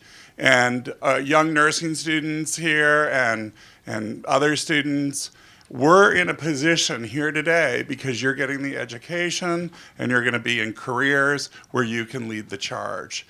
As nurses, as physicians, as public health workers, you have the agency to ask for change. Your communities will look to you to ask for change. So please understand your responsibility, and we appreciate you and your work. Next up, Linda. Please, Linda Reinstein, who is doing everything to turn the clock back. Get in here a second. Is a friend to Less Cancers and has done enormous amount of work in policy on asbestos. And Linda, I'm going to turn this over to you. She's come here all the way from Los Angeles today to be with us. Please give her a warm welcome. Is that good? Yeah, I think so. Well, I'm Linda Reinstein. I'm the co-founder of the Asbestos Disease Awareness Organization, acronym ADAO. And it's an honor to be with you today. For all of the millennials out here, there's good news. I'm going to ask that you take your phones out, if your teachers will allow this. And I want you to get social during this presentation, because you, to me, are the future. So if you'd like to share a fact, make a status report that you're here at Less Cancers National Cancer Prevention Day, I encourage you to go ahead and do that. And Bill has a long hashtag, but if you can type in National Cancer Prevention Day in your tweets, we can all follow you. So I'm going to spend my time today talking about asbestos-caused cancers and how we can prevent them. Now, you've heard about tobacco, which is horrific. Do any of you know that those tobacco lobbyists, as soon as they finished or thought they had finished their work, they jumped right over to asbestos, and they've continued to do their lobbying. Another tobacco side fact is the Kent cigarettes, once upon a time, actually had an asbestos filter in them. Yes, an asbestos filter. So storytelling is powerful for each and every one of us. So not for sympathy this morning, but I want to share my story so you can better understand my work today. So it was about 14 years ago, and my life seemed perfect. I was a mother to a 10-year-old and married to my soulmate. Everything was blissful until one day our life changed forever. My husband, Alan, had a slight, persistent cough, one that you might have heard from a parent or a grandparent. It was so abnormal, I encouraged him to go in and see a physician. One thing led to another. Ultimately, after 9 months of being undiagnosed, surgery confirmed that Alan, and we were former marathon runners and black diamond skiers, Alan had mesothelioma, a cancer caused by asbestos. Like most Americans, I couldn't pronounce it, nor could I spell it, and I soon found out it was incurable and deadly. Alan fought a hard 3-year battle. And we knew while he was fighting that we had to do something. We had to turn our anger into action. So together with the Larkin family, we did co-found ADAO. And we have been mission-driven for 14 years, all about education, advocacy, and community support. Because it's so simple to us. If you prevent exposure, you can eliminate these deadly cancers and diseases. But what is simple isn't always easy. And Alan lost his courageous battle 3 years later. And my daughter was then just 13. She stood over her father knowing what was going to happen. And she said, "Dad, you're a champ. You never gave up." And with that, the screen flatlined. And I knew at that time that there was no giving up on our work with ADAO. It was far too important for Alan and the hundreds of thousands of Allens. So I've learned through pain comes change. So we at ADAO have made great strides in raising awareness, increasing prevention, and also shaping policy. But there's much more that needs to be done. Did you know that most Americans can't identify asbestos, nor can they manage the risks? And asbestos can be found in your home, your school, your workplace, and even in the environment. So it's so important that we share facts and stats during today's workshop so we can all raise awareness. So there are 3 facts I want you to think about. And if you can type fast like those millennials do with 2 thumbs that I haven't been able to master yet, there are 3 facts I want to share with you because they're really important. Each year, 15,000 Americans die from asbestos-caused diseases that are all preventable. 15,000 Americans, men, women, mothers, fathers, children. Secondly, without an asbestos ban, imports and use continue today. It continues today. And as I said before, most Americans can't identify or manage the risk. Now, to change public policy, as Bill knows so well, and you do an amazing job at Less Cancer, we became friends via Twitter, and I have the greatest admiration for you, your board, and your work, because you really are rocking it here in DC and making change happen. Yes, I think you should. And like our millennials know, and have taught some older people, that your voice needs to be raised. And sometimes you need to do it as a disruptor, but you have to be heard to make change happen.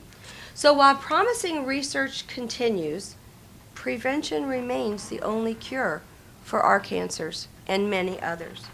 It's important and imperative that people understand the risks and how to prevent exposure.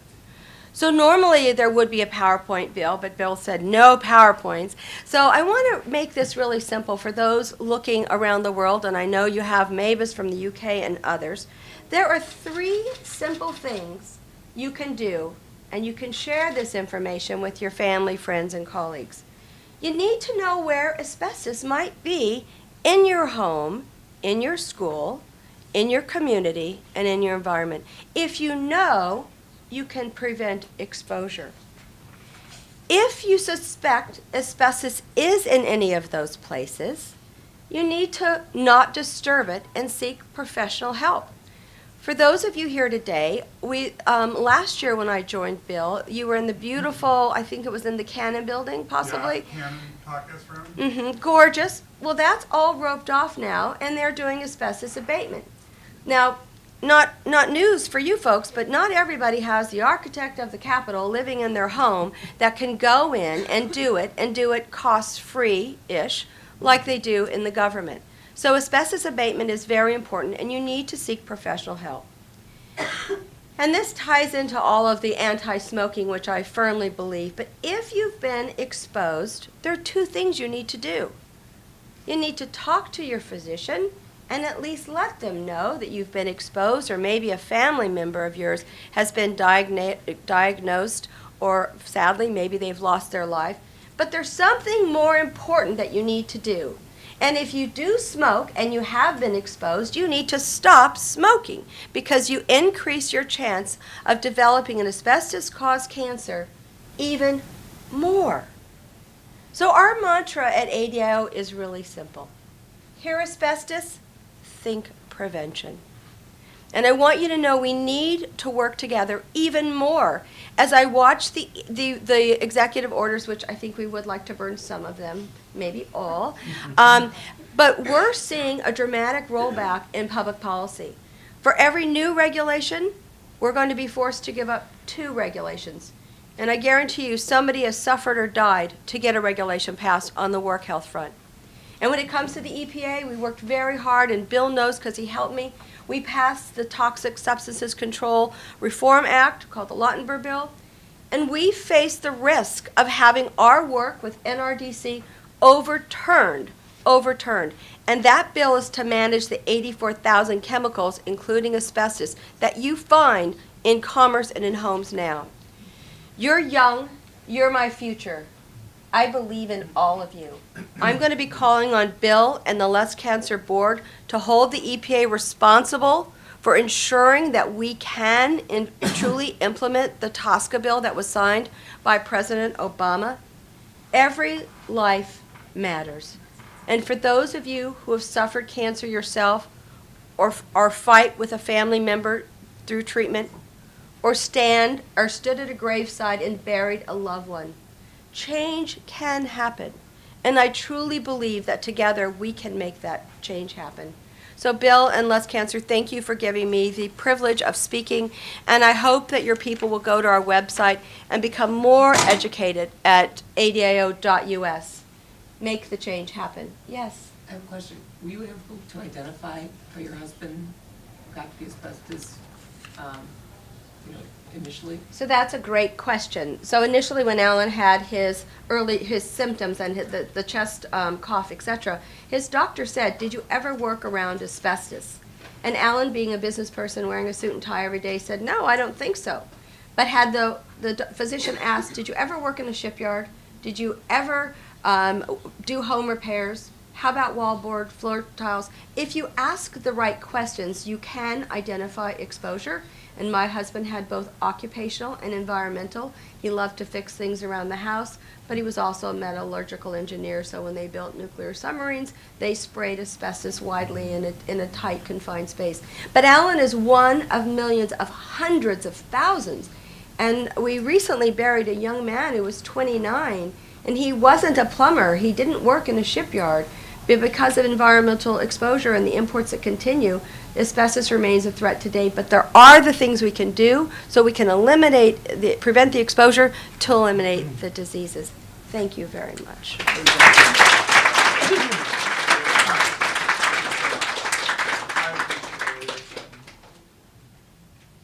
Sometimes we pass each other knocking on doors like crazy salesmen. She's amazing. She is amazing.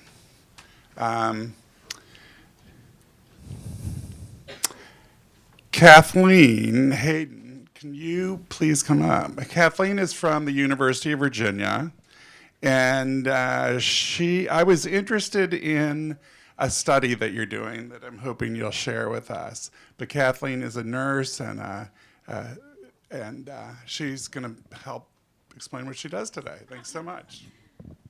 Thank you. Thanks for being here. Okay, thanks so much. Yeah, thank you, Planning Committee, and Bill for asking me, kind of added on. I'm a nurse practitioner, actually, and my story is that I've practiced medical oncology, which is thinking about chemotherapy in the day. And I practiced back in 1985, and I walked onto a ward at the National Cancer Institute at NIH here in Bethesda. And one side of the rooms were filled with these young men with this pneumocystis pneumonia we knew nothing about. And they were basically dying from something we now call AIDS. The other side would be people fighting for their life on phase 1 and 2 clinical studies, mainly chemotherapy, fighting for their life for different cancers. And it was a world awakening to a new nurse, for all you nursing students. It was a different place. Working at NIH was an amazing time and place. I didn't think about cancer prevention and screening. You know, we were struggling with other things. But through the years, I learned there was a way that we could potentially prevent and screen these patients. And through that, as a nurse, I became a nurse practitioner to be an advocate for my patients and look at all the holistic way we could take care of patients, not just wait till they have stage 4 metastatic cancer. I worked from NIH to Sloan Kettering, and from Sloan Kettering, I was received a call from a physician from NIH saying, we're going to UVA and we're going to start a big cancer program. So I tagged along and came into Charlottesville and was in the 90s where we began doing these tests called BRCA1 and 2, and I helped run a cancer genetic program. Back then, in the mid-90s, when this test became available, no one really knew about it. And people that did didn't want their insurance to know about it. They didn't want to stir anything up, so they would pay thousands of dollars to get this test. Well, obviously you know about this test now because we have a celebrity, Angelina Jolie, who has skyrocketed up all the testing for BRCA1 and 2, which is amazing. So we have this kind of education. But now we have over 40 cancer genetic tests because 5 to 10% of many cancers are caused by a gene that we inherit from mom or dad. This is the new way to prevent and screen people. Yes, it's a small number, but we're doing it now in breast. We're doing it in colon cancer, something called Lynch syndrome. And what we need to advocate, not just for people in oncology, but for healthcare providers, nurse practitioners in rural settings, in family practices, to take something very simple, take 2 seconds to ask a very detailed family history. You know, just don't say, what did your mom die from? But yes, did she die from breast cancer? Well, what age did she die? Red flags for hereditary mutation are young age of onset. And people think, oh, just breast cancer. But look at the other cancers. People don't realize that BRCA2 is the breast cancer gene. Your lifetime risk of getting breast cancer with that gene is close to 80%. But did you also know that it's almost at 22% of ovarian cancer risk? And pancreatic cancer is 6 to 8%. 3 times increased risk of melanoma with the disease, as well as prostate cancer. So you have to do a very detailed family history, asking grandparents, nieces, cousins, and look to see if you can find some hint of a hereditary mutation. So this is slow in coming, and something I'll talk about, that tools that we need to help primary care physicians, nurse practitioners, nurses identify these patients. I was doing medical oncology. I've been in private practice for over 30 years, and emotionally it takes a toll on your heart and soul because you get very close to these families, these patients. And 3.5 years ago, I had an opportunity from a couple pancreatic surgeons at the University of Virginia, who are cancer centers now named after Emily Kurek, who died of pancreatic cancer. She was a very amazing woman. I think she would have been the governor of the state of Virginia. She worked hard and effortlessly for our community and education. I loved being in her presence. She was an amazing woman. And she died from that disease, and the cancer center bears her name. And these pancreatic cancer surgeons lured me away from medical oncology practice to start a high-risk pancreatic cancer screening clinic.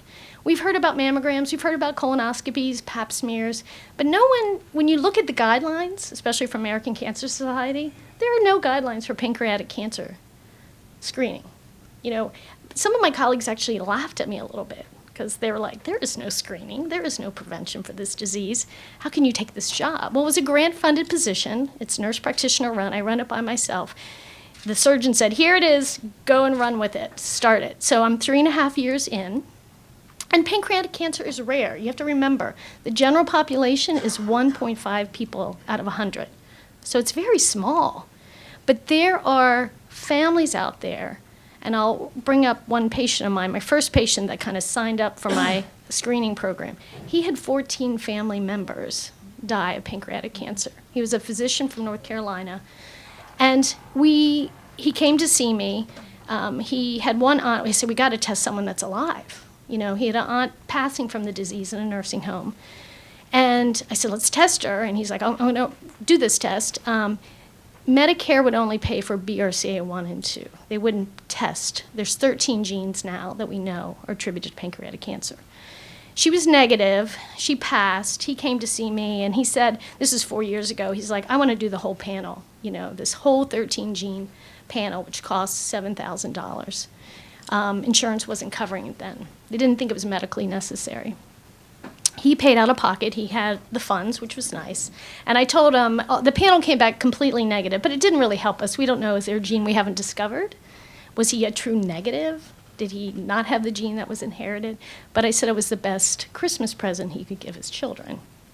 We'll go from there. And every day we're learning more genetic mutations that are being seen and developed not only from the angle of treatment of these diseases, because we know BRCA1 and 2 patients actually do better clinically, interesting enough, and we're gearing treatments based on these genetic abnormalities to treat them. One is with PARP inhibitors for BRCA1 and 2. So it's an amazing science that is going on, and we need to support the science. The clinic that I started, I've seen probably over 600 patients in the 3 years.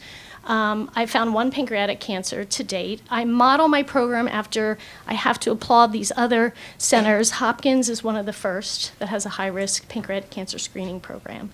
And they have a consensus statement. Who should we screen? We don't go and screen everyone, but who should we screen? So we do follow a consensus guidelines that was published by Mimi Canto. And recently there's a great publication, and there's resources and references, I think, on the web in 2016. But we follow strict guidelines, and we follow Hopkins, Sloan Kettering, IU, Dana-Farber. Some of these have IRIS programs. And they are doing very interesting research where people come in with strong family histories. And when I say strong, to be a candidate for my program, and I get draws from North Carolina, Pennsylvania, Florida. I've had people come from other family members all over. You have to have at least 2 first-degree relatives carries the highest risk, so a mother and a brother. Does that make sense?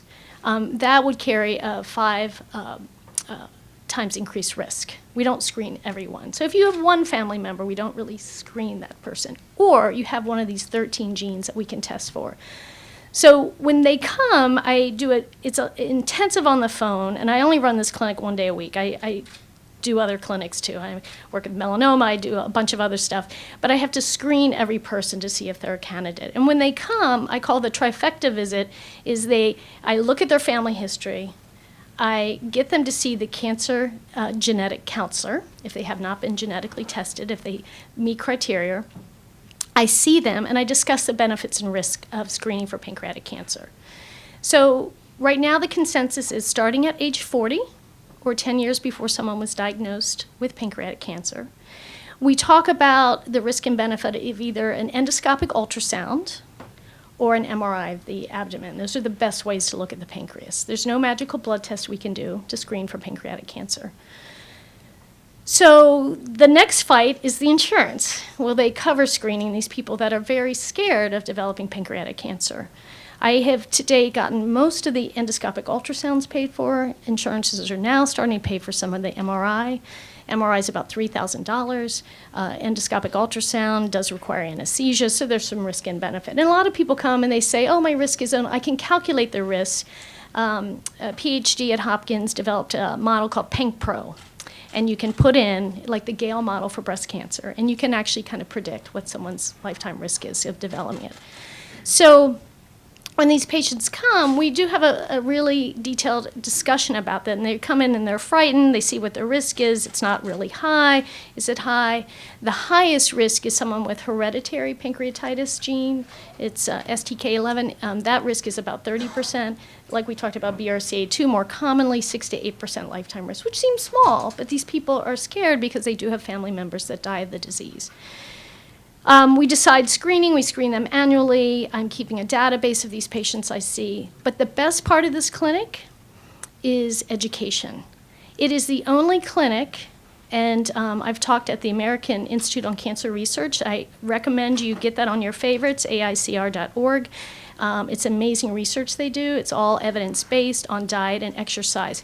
It's the only clinic in the cancer center that our average BMI, when I looked at it, was 30, close to 30. So that's obese. So that's based on your weight and height. So it's the only clinic in UVA, in many places I'm learning from the AICR, where every patient, I work with a nutritionist.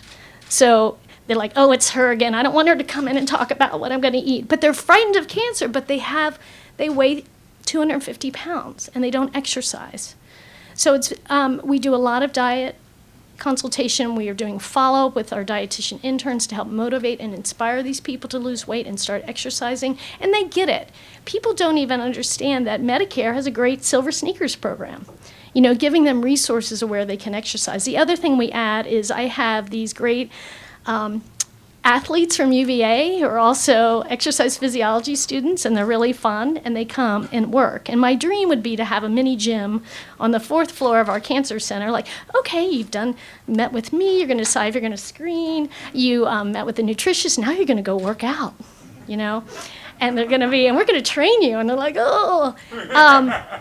But that would be my ultimate. So it's, what we need to do is, it's a small clinic. It's a low population risk of people, but it's the 4th leading cause of death. By 2030, it is going to be the 2nd leading cause of death. We know there's environmental aspects. We know diabetes is the big risk factors, obesity. 365 cancers out of the estimated 4,600 cancers diagnosed a day are caused by obesity. And smoking is another big, big risk factor that increases one's risk highly of pancreatic cancer. So smoking cessation is also a part of that, of our program and referring them for that. So really, in the end, we have to get better at covering these, helping our healthcare professionals identify these people with cool tools, computer links that flag this person has a family history that may be hereditary. There's things in the making, but it's not come to fruition yet. We also have to support our cancer genetic counselors. Medicare does not cover their services. So unfortunately, grandparents come in and they're concerned, but they don't want to pay out to meet with a cancer genetic counselor. So trying to get coverage for service for them is imperative as well. And I want to thank you. I left brochures out there with my card if you have any questions. And thanks for having me. Kathleen, you're amazing.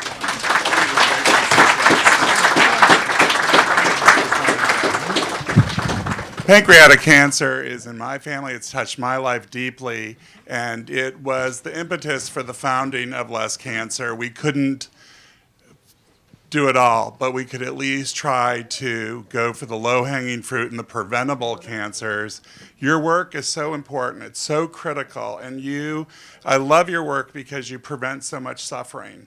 And that's really what we're about. Nobody wants to go through the cancer treatment and say, let's do that again. So I love that you're doing your work. It personally means so much to me, and it means a lot to the organization and to the greater community. And you'll probably be seeing me in your office. So thank you so much for everything. So next up, Dr. Sherman. Some of you remember Dr. Sherman. He is our chairman. He is a gastroenterologist, and he has truly led the charge for Less Cancer in helping our work synergize with policymakers and other educators.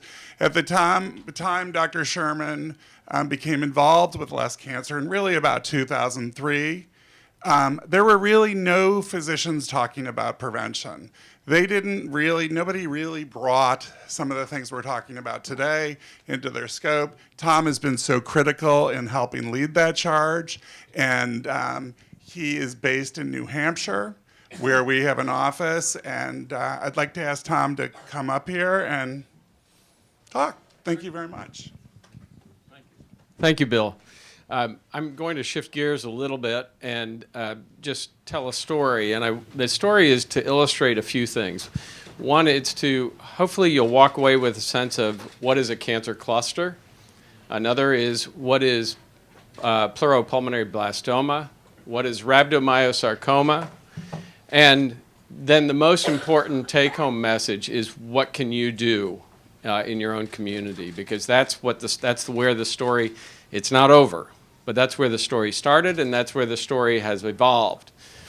So I wear, I wore 4 hats. I now wear 3 hats. I am a gastroenterologist. I used to practice in Warrenton for all the people from Warrenton. And we've figured out that my wife was their dermatologist, and they've carried the banner by working with the Shine More, Tan Less, or Tan Less, Shine More. And this is the Highland motivated program to decrease the risk of skin cancer. But we moved to New Hampshire, where I was elected to the State House, and I'm really honored because my colleague David Borden is here, and he and I were state representatives together in New Hampshire, and it was just an amazing 4 years working together. So that was hat number 1, is that I'm a gastroenterologist. Hat number 2 was being a state representative and a legislator. And hat number 3 is that I'm a father. I have 3 boys. Hat number 4 is being chairman of the board of Less Cancer. So with those 4 hats, I jumped into the legislature, and in the beginning of my 2nd term, I got a call from a woman who is a resident of my town, which is Rye, New Hampshire. Now, we live in a beautiful town. It's right on the coast of New Hampshire. Many people don't realize New Hampshire has a coast. It's about the shortest coast in the entire country, but it's spectacular. We're a 1/4 mile from the ocean, 1/2 mile from a beautiful long beach. And a lot of people come here. We have this huge seasonal influx of people coming to swim in the Atlantic. But the most important part of that experience was this one phone call. And this phone call was to raise awareness for me as a state representative that we were seeing some extra cases of pediatric cancers, rare pediatric cancers. That same person made a call to the State Department of Health and Human Services. And with that, when you report a concern about too many cancers of a certain kind to your Department of Health and Human Services, the state actually then starts an investigation. And what they're trying to figure out is this statistically a problem? Is this statistically something that we need to pay attention to? So what the state then did was they said, well, we're going to look at this area. It started out with 5 towns, and it became 10 towns, and we're going to do a 10-year look back at the New Hampshire Cancer Registry, which is managed by Dartmouth. And what they found over 2 years, it's kind of hard because where we live, patients go up to Maine Medical Center, or they'll go down to all the programs in Boston for their cancer treatment, and we don't have a major medical center right on the seacoast of New Hampshire. So gathering all that data actually took about 2 years. And in February of 2016, we sat down with the Department of Health and Human Services with their report. And indeed, statistically, there was a cancer cluster.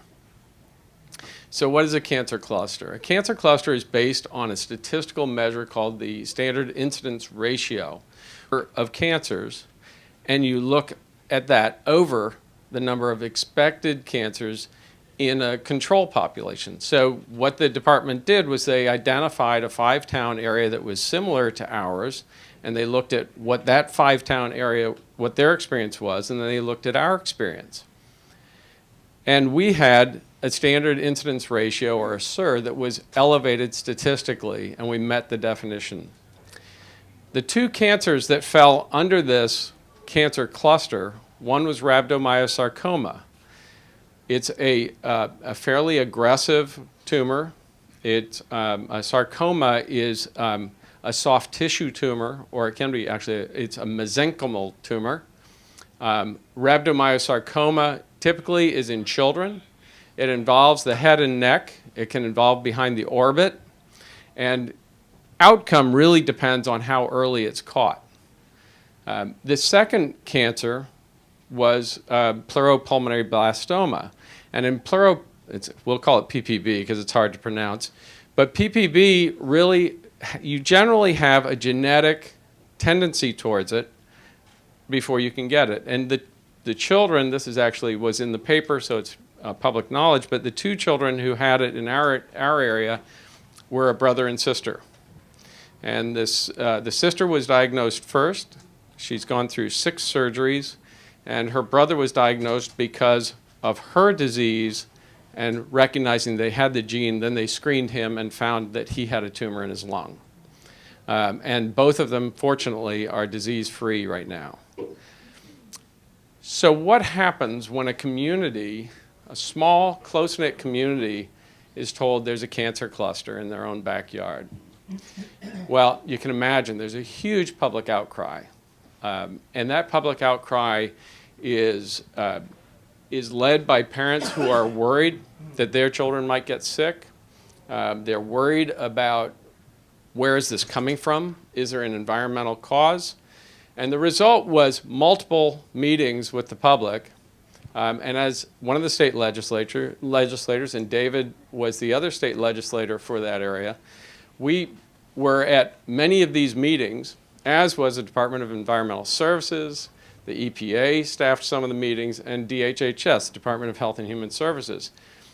With all these meetings and all of this need to understand what was going on in our environment and with the health of the children who were affected, I went to the governor and said, Governor Hassan, who is now our senator, and she joined us yesterday, which was lovely. I went to Governor Hassan and I said, we need a mechanism for collaboration and coordination of the effort. And that became the governor's task force on the Seacoast Cancer Cluster. And when you come up with an idea like that, this is really important for you guys to understand, somebody puts you in charge. So I'm chairman of the governor's task force. And what we've done with the task force is we've gone down 2 major, what we call swim lanes. Swim lane number 1 is understanding the disease in these children specifically and looking very carefully to see if this cancer cluster, if there is an environmental cause, or what is the cause? Can we find something that's common to that cancer cluster? And when you do that, you're following a CDC guideline. The first step is you do the population level study. The second step is you develop a questionnaire that really looks at the individual exposures and risk factors that those children had. And the third step is if you are still coming up with a positive, yes, there are risk factors, or that yes, there is a sense that this may be a pattern. The third step in evaluating a cancer cluster is to actually do a case control study, and that's much more involved.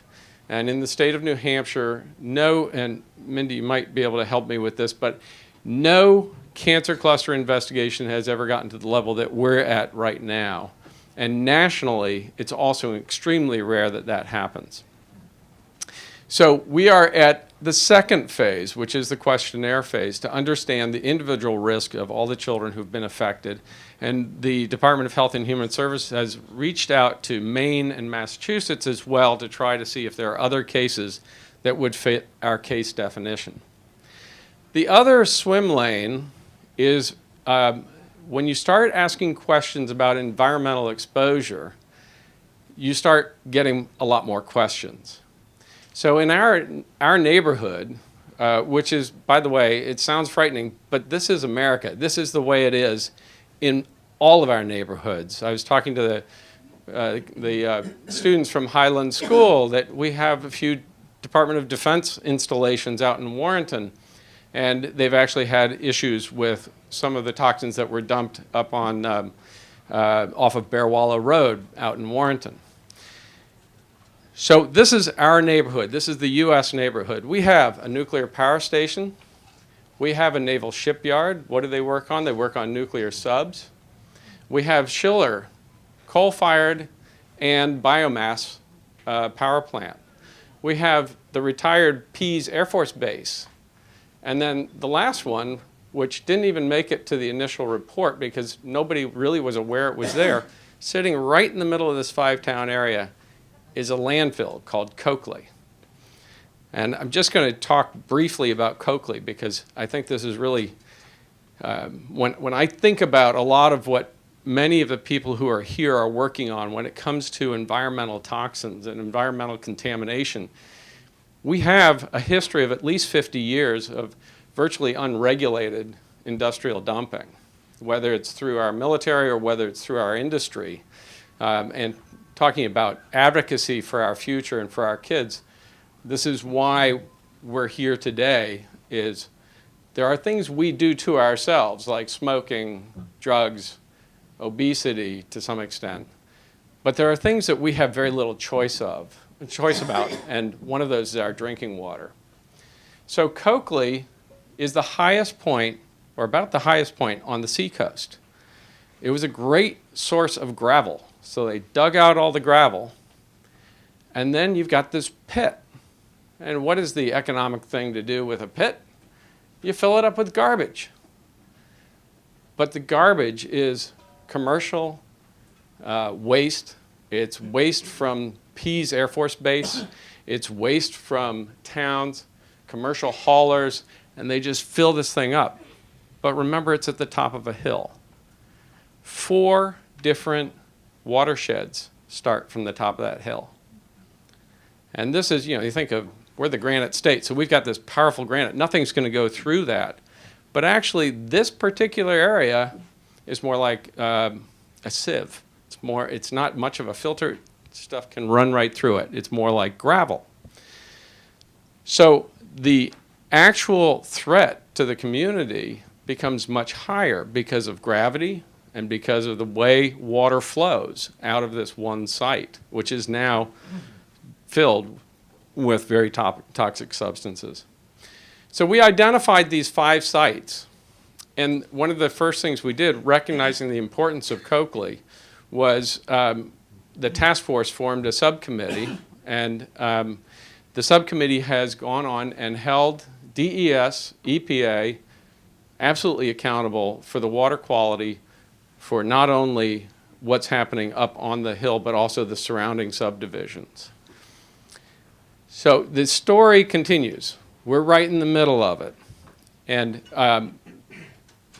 hopefully what you've gotten a sense of is when you have something, it takes one person, just one person, to put 2 and 2 together and come up with a notion of, gosh, there's a problem here. And when we're talking about cancer prevention, the number of lives that can be saved and the number of cancers that can be prevented by one person coming up and saying, I think we've got a problem, and reporting that problem and allowing it to be investigated and helping to drive the investigation is a life-saving cancer preventing role. So at the end of all this, I want to tell you that we're really honored today because that person is here in the room today with us. Not only did she do all that, but because she's a hydrogeologist, it took me a while to get that term down, a hydrogeologist, she also came up with a lot of these ideas. So I did what the governor did to me, and I put her in charge of the subcommittee looking at Coakley. And I went one step further, which was when I decided not to run for the House again, I cajoled and coaxed her into running for my seat. And so she has gone in as a freshman legislator in the state of New Hampshire and is leading the charge with 4 bills to make New Hampshire's water safer for everyone, to continue the work of the task force, to start making the connections between water supply, environmental contaminants, and public health. And today, I'm honored to give her the Leadership Award from Less Cancer for her work, and I know she will continue to do that work. I'd like to welcome Mindy Mesmer, State Representative from New Hampshire.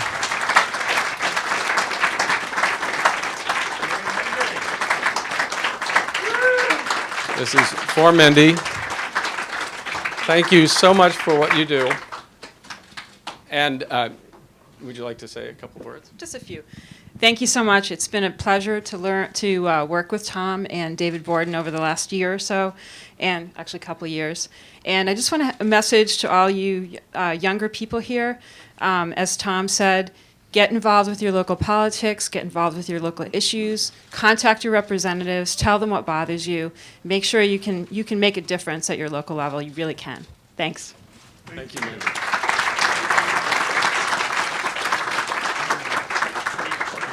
You want to take a break?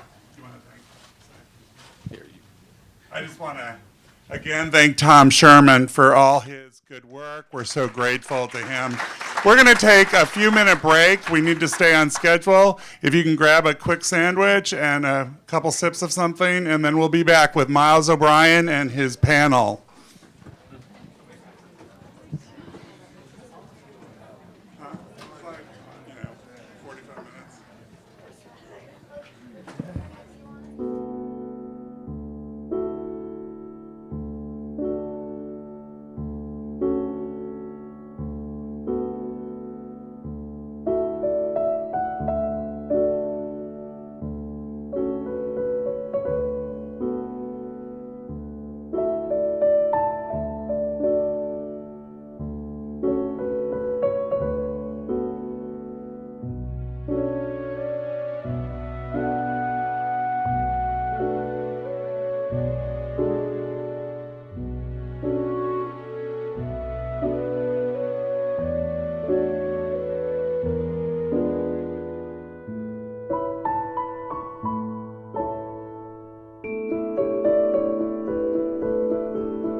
So we are going to start the rest of this program off with Miles O'Brien and a panel. We're very excited to have him. I'm going to turn it right over to Miles. Miles, I think, welcomes you to continue your lunch during this process, and we will have a closing few words from Dr. Sherman. And Andrea Zimmerman over here, for all those people that need the information on the CMEs or any of the additional credit, please see Andrea, who can explain it better in detail, or you can always reach us through info@lesscancer.org. And we will also announce other details on that front before we close out today. So, Miles.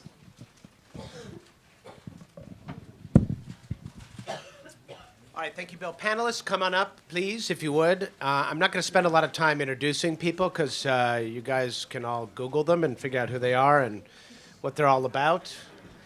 We have Rob Bilott coming up, Jesse Miller. Rob Bilott is a famous attorney. Jesse Miller is with American University, John Scully, University of Virginia, and May Wu, who is with the Natural Resources Defense Council. Please sit down, make yourselves comfortable, everybody. Get a microphone. We appreciate 2 doctors, 2 PhD scientists. There's probably a joke that I could come up with on that, but I'm not sure what it is. So let's, we're late, so we're going to try to do this maybe in 45 minutes, although that's, we'll have to do a lot of sound bites to do that. But we will invite you to participate with questions and comments along the way. If you have something at any point, just raise your hand, try to get my attention, and we'll inject that into the mix. We want to talk about safe drinking water. This is something that, was it Jesse or May who said, safe drinking water might be one thing that can bring us all together. That's it. So maybe there's a bipartisan issue on the planet, and that would be you turn on the tap, you can be reasonably safe that what you're drinking is not going to hurt you. I think we can all agree on that one, right? Let's hope so. But, the devil is in the details, of course. And what the problem in this country is that chemicals used by industry for any purpose are innocent until proven guilty. And they get proven guilty often by cancer clusters. Or, who was it that said earlier each regulation is probably associated with a death or something to that effect? At the FAA, the term is the rules are written in blood. So these rules, which we're in an atmosphere now in Washington where they're going to be summarily dropped, all have good reasons behind them, and it's important that we think about them. And looking forward, as new chemicals come into use, we need to think about their consequences in new ways. You go to European countries, it's just the opposite. The chemicals are presumed to be guilty until they are proven safe to be used. That seems like a logical way to approach things, but that's not how we do it here. And that's how you end up with Rob Bilott getting a call some years ago from a dairy farmer in West Virginia who had some really, really odd cows that were very sick. And Rob, I know your story could take up much more than our 45 minutes, but I'd like to begin, as a TV news guy, I always like to begin with a story. If you could just tell us the story and how you, as a corporate lawyer, who found yourself many times on the corporate side of the equation when it came to chemicals, found yourself with that dairy farmer and what that led you to. And I realize that's a huge open-end question, but maybe you have a short version of the story. Sure, I appreciate it, and thanks for having me here. Yeah, I had been practicing law on the corporate side for a big law firm for about 9 years, representing chemical companies and other corporate defendants. And I got a call one day from a farmer out in West Virginia who had gotten my name through my grandmother because my mom's family had grown up in the area, and he was looking for a lawyer who could take on a case because it involved the landfill where his cows were drinking from a stream and it was getting runoff from a landfill. And he could see white, sudsy, foaming water coming out of the landfill. And he knew the landfill was owned by DuPont, which was one of the biggest employers in the entire community, the DuPont company. And he was having trouble getting anybody there locally to take on the company. So he came and met with us, and we looked at his photographs and his videotape of the cattle standing in the suds foaming water. And we thought this was something we could do that really help this family. Seemed like it was a fairly straightforward situation. You see chemicals coming out of the DuPont landfill, and it's in the foam. And to make a very long story, a little shorter, what ended up happening was we discovered that what was really going on here was this was a landfill where they were using to dispose of a chemical used in making Teflon. And it was one of these chemicals that had come out onto the market 50 years earlier, way before there was a US EPA, way before there were federal laws and regulations about these kind of chemicals. And this stuff was in the landfill. It was unregulated, not listed. And we had to fight to get documents about this chemical because it wasn't regulated, wasn't listed. And what we finally ended up seeing when we got all these documents was not only was this chemical in this landfill, but it had been known by the company internally to be a carcinogen, dating way back into the 80s. And even though it was unregulated, because it was unregulated, it was being emitted into the air, it was being emitted into the Ohio River, put in unlined landfills. We talked a little bit about that earlier today, all over the community. And what was happening was it was getting into the drinking water. And there were documents showing that not only was this chemical possibly impacting the cattle in this farmer's field, but it was in the drinking water of thousands of people in the community. And it had been in the drinking water for decades, but nobody had been told.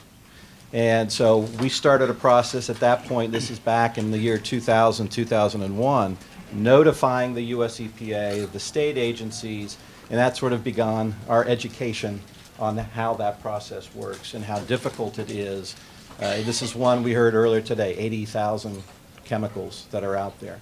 This is one that had come out before a lot of these regulations existed, and even though we had all this data internally about the chemical, we ended up doing big studies later on through litigation to get the public and to get the community the information that this actually is in your water and here's what it can do to you was a staggering process that took many, many years. And only just now are people understanding what this chemical can do, the types of cancers it can form. So let's talk about it.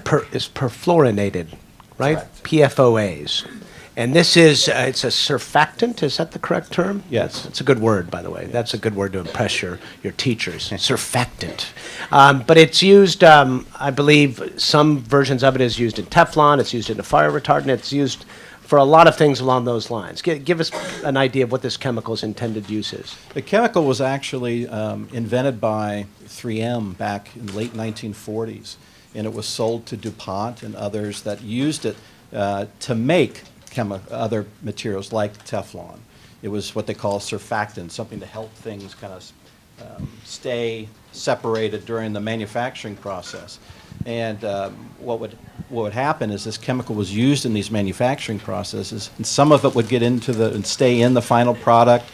A lot of it gets emitted out into the atmosphere, and it's in all kinds of consumer products, or at least it was until very recently. Fast food wrappers, stain-resistant carpeting, stain-resistant clothing, frying pans, cable, electronic wiring. And the concerning thing about it is when this stuff gets out into the environment, it persists. It'll stay in the environment. It's totally non-naturally occurring man-made chemical. Does not exist in nature. When it gets out into the environment, because of the chemical bonds with these perfluorinated chemicals, it'll stay for millions of years in the environment. And it gets in human blood and will stay in humans for decades, even if you stopped your exposure. And the concerning thing is that meant the tiniest little bit in your drinking water. Some carcinogens, for example, you drink in, your body gets rid of pretty quickly. But because this stuff will stay in your body, it also builds up over time. So the tiniest little bit in your drinking water, year after year after year, builds up to higher and higher levels. And that was the really disturbing thing about this class of chemicals. So PFOAs, there's some fairly good science on its link to cancer at this point, or is there a smoking gun link? That's difficult, of course, to connect those dots. Yes, in fact, the one that we dealt with primarily was PFOA, which is also it's called C8 over the years. But what we saw when we got into the internal documents was there had been traditional animal studies to look for cancer effects, confirming that it caused cancer in animals as early as 1988. And then, of course, the workers, human studies were done. But when and we talked, I think some of the speakers earlier today talked about statistically significant sample sizes and disease clusters. What was being done was being confirmed as an animal carcinogen. Then the companies were looking at their workers and saying, well, we're not seeing cancer in the workers, therefore it must be safe. Problem was, these were mostly adult, healthy males, not the elderly or young people that were being followed. But so when we had to go through years of litigation, at the end of the day in the litigation, we set up an independent panel to finally study the community, people drinking this chemical in their water, with independent scientists to study a big enough population so that you could actually find elevated, statistically significant rates of fairly rare cancers. And through that independent study of 70,000 people in that community, we confirmed to be causing testicular cancer and kidney cancer and 4 other diseases. So, couple of factual points. You say the industry has walked away from use of PFOA. Is that right? And is that a voluntary thing, or how did that happen? Or is that you that did that?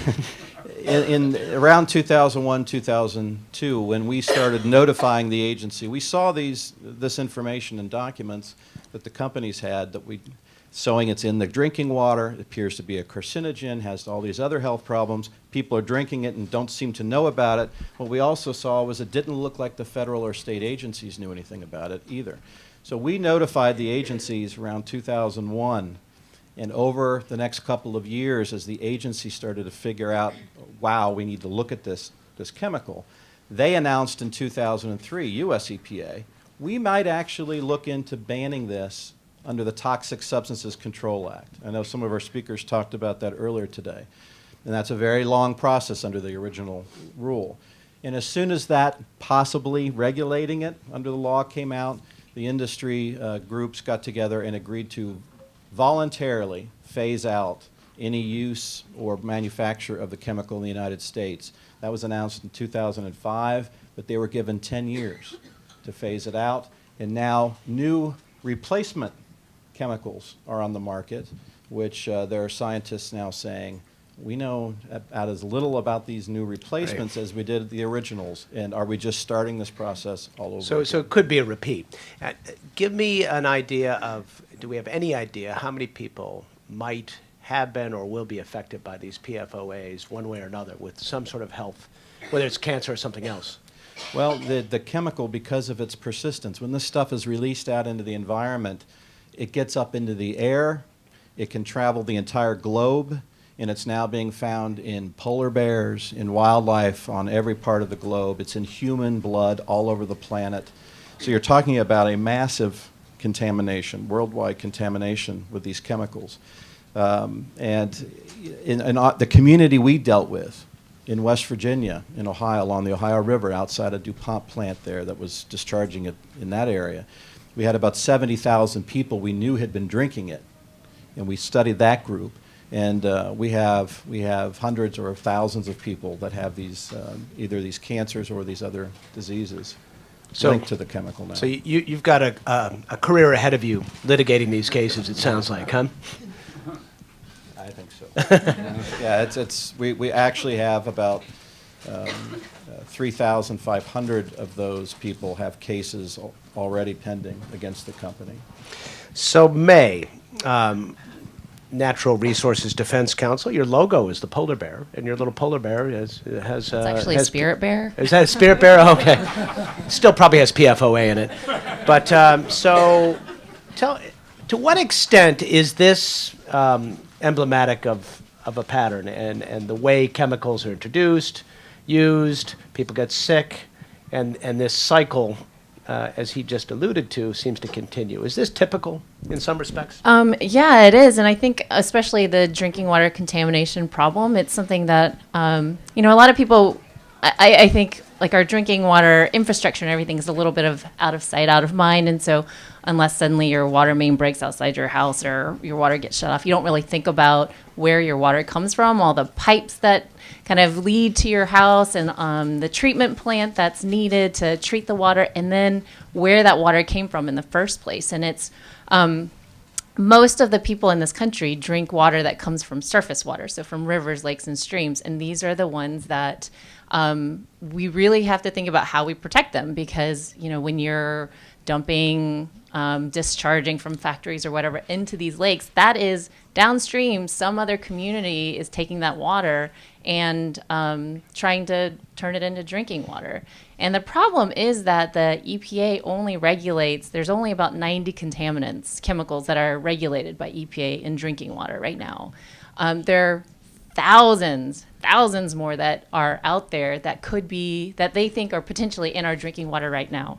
And because of a lot of different problems, EPA has a very hard time adding new contaminants to the list. So when when Congress amended the Safe Drinking Water Act in 1996, they set up this whole process by which you could add new chemicals and new contaminants to regulate under the Drinking Water Act.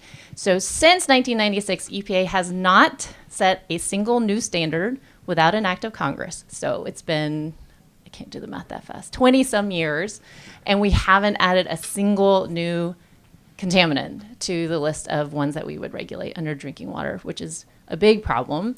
And then add to that Congress is currently considering a Regulatory Accountability Act right now, which would put even more burdens and hoops and things in place to make it nearly impossible to set any new regulations under any statute here. So it's a big cycle, and a lot of different points that need to be covered that are going to get missed.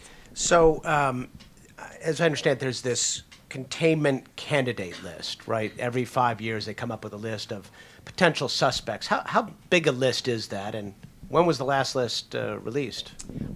So they're required to come up with a candidate contaminant list, CCL, every 5 years.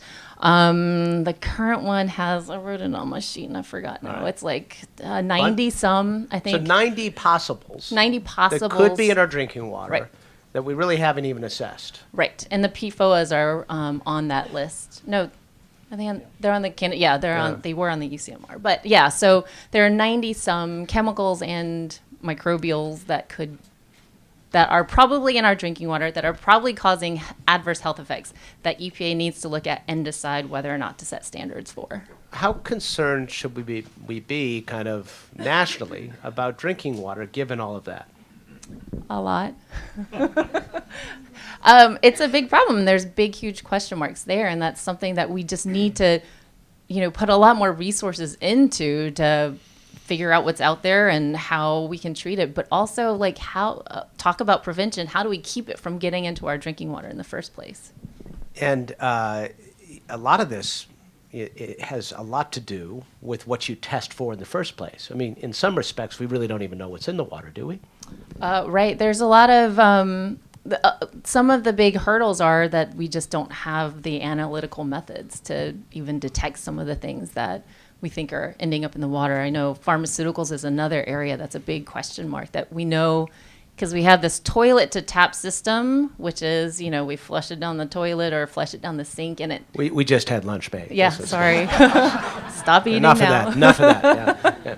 Anyway. So we know, people are flushing their, unused and expired pharmaceuticals down the drain, whatever, and they're showing up in our drinking water downstream. But there are so many, medicines and drugs out there. Like we don't have tests for all of them in drinking water. So yeah, it's a big unknown. I mean, is this in the realm of impractical, or is it just something that if there was enough teeth and money provided to the EPA, we could solve this? Oh, gosh. And that is a purely hypothetical question given our environment, but I'm just curious. Yeah.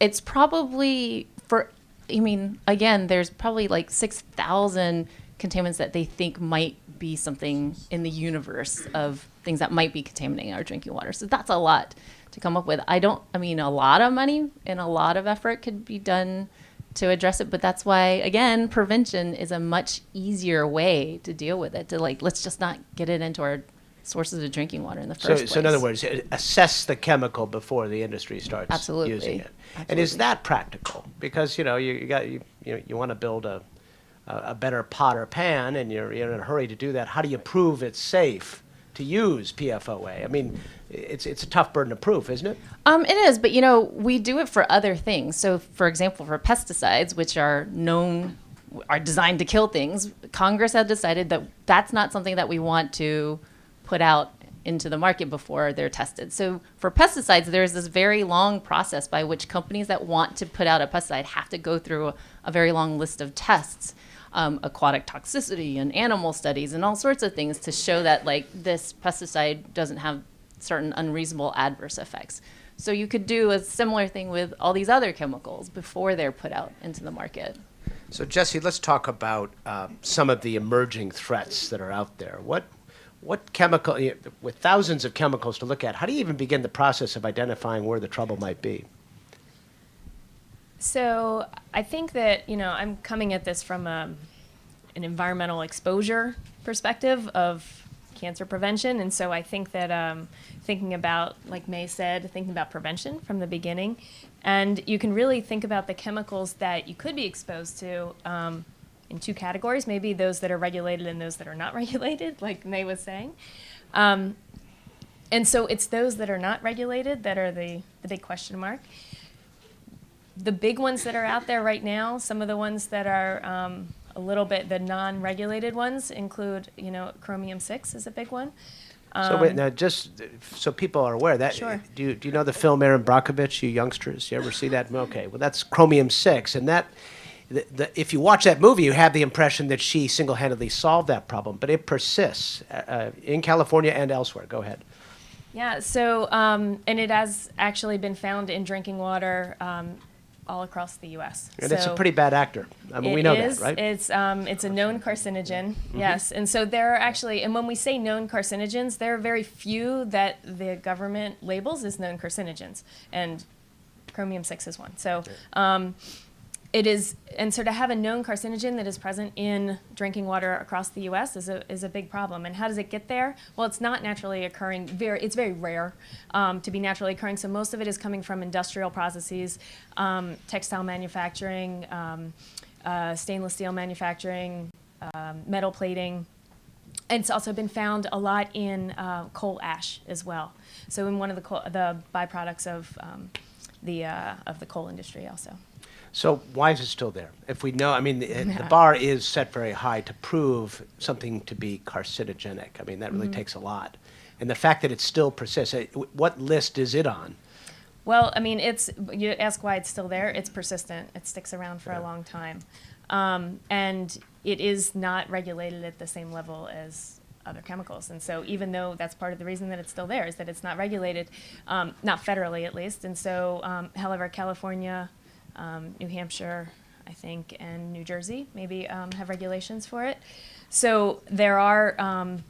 So just to be clear, this is a known carcinogen, a celebrated story. Hollywood made a movie out of it, and there is still to this day there hasn't been a federal assessment of this. And when you get under the hood on this and you look at it, the review panels that the EPA sets up to look at chemicals like this are stacked with industry cronies with all kinds of conflicts of interest, with links right back to the companies that produce the chemicals and the industry that makes the chrome plating, or et cetera, et cetera.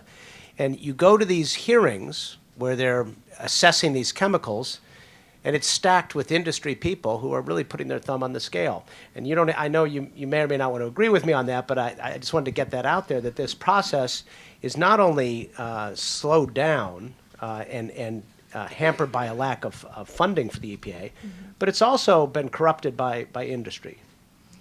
I think to differentiate between the science and then what happens after and how the science is used is a big issue.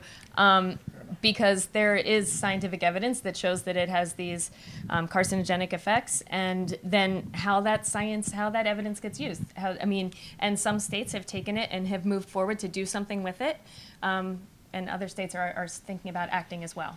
But taking a cue for the so-called tobacco playbook, there's a lot of junk science out there on that gets into the mix here.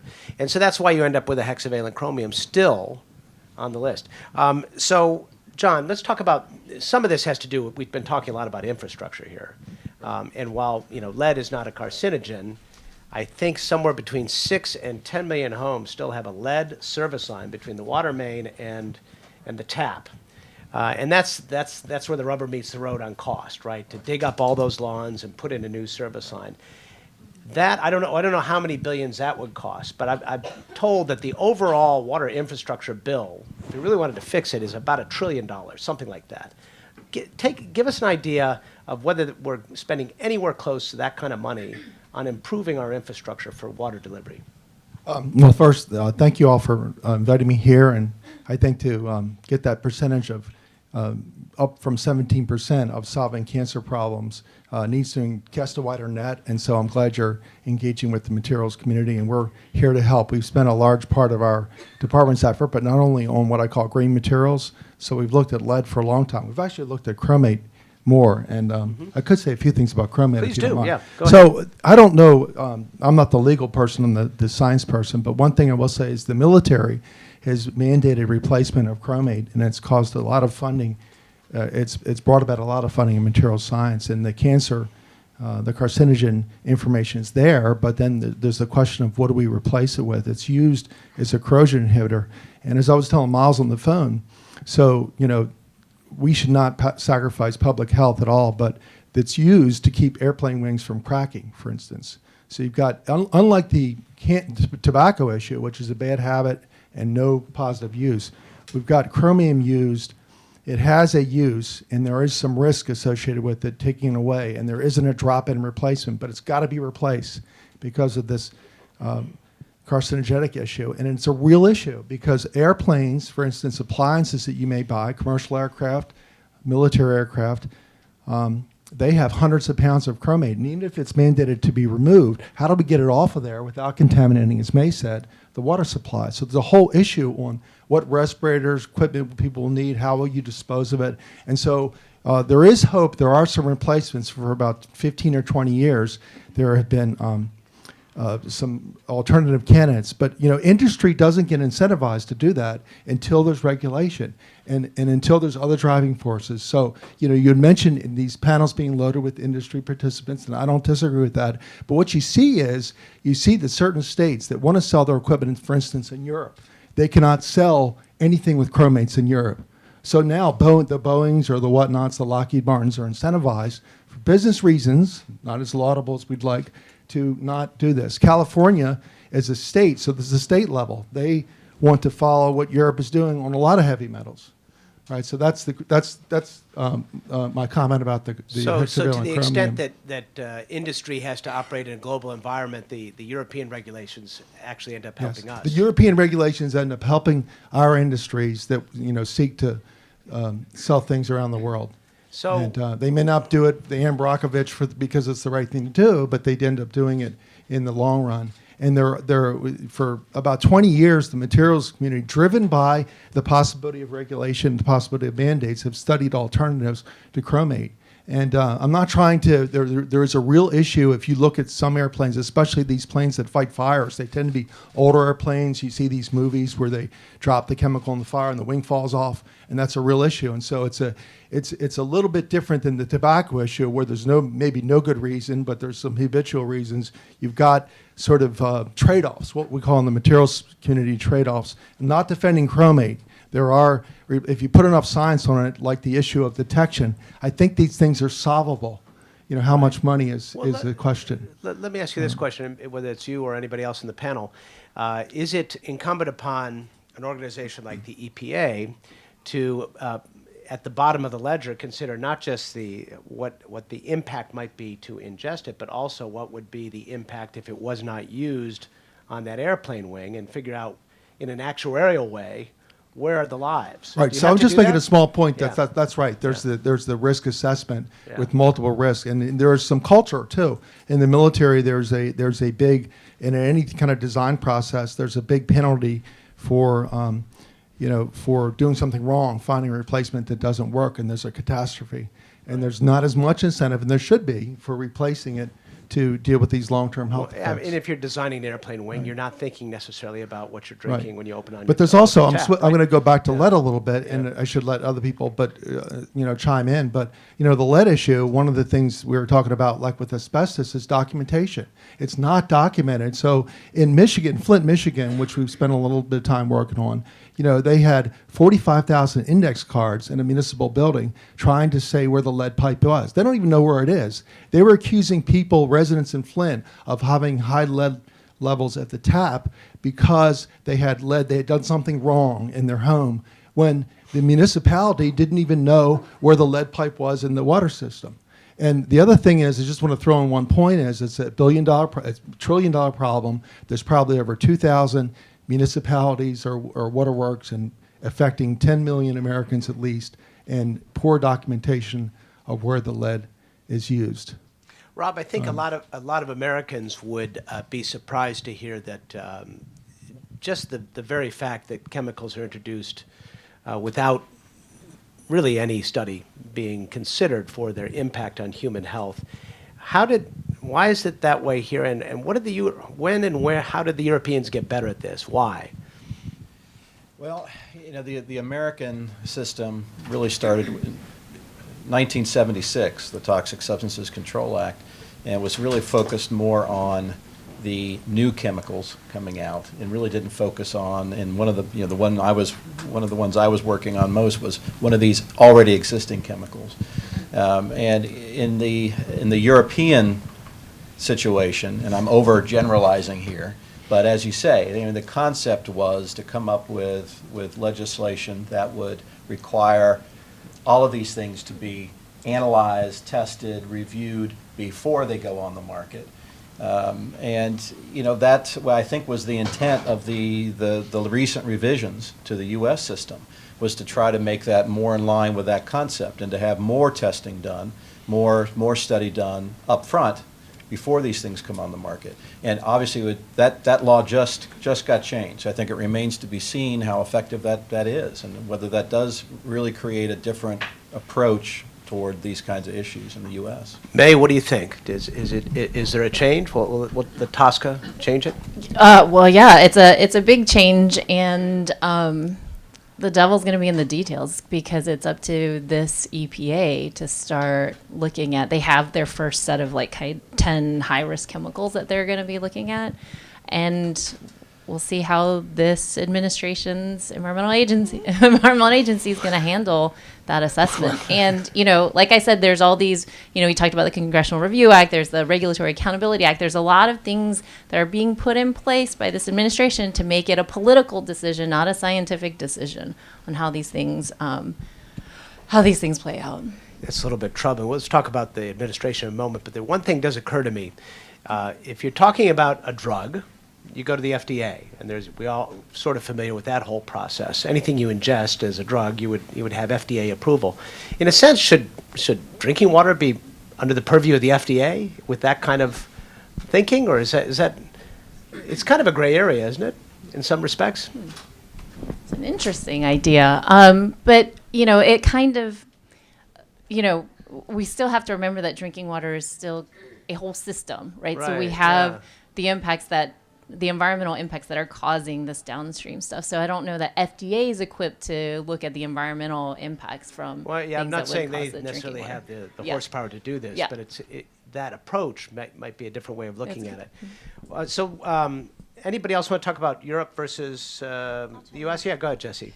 So the REACH legislation in the EU takes more. I just wanted to mention the precautionary approach, because it's a very different approach to regulations when you have foresight and you're doing something that's more proactive and precautionary versus a reactionary approach. And so it's a very different regulatory system. And that's all I'll say. But it's hard to compare the two, because it's a different approach. If you wanted to create a precautionary approach here, what would that take? It would take knowledge and scientific evidence to know what's going on with the chemicals before they go on the market. Whether you're talking about pesticides, like May mentioned, which we do know a lot about them before they go on the market, or any sort of chemicals that are industrial chemicals or household use chemicals. And then it's interesting to think about pharmaceuticals and personal care products, but again, they're regulated by the FDA until they end up in the drinking water, and then we have to deal with them with the EPA. So knowing more scientific evidence, but where is that responsibility? Where does that fall? Does that fall on the American public and taxpayers to pay for that through the EPA and the FDA? Or does that fall on the proponents, the people that are wanting to use these chemicals in the first place?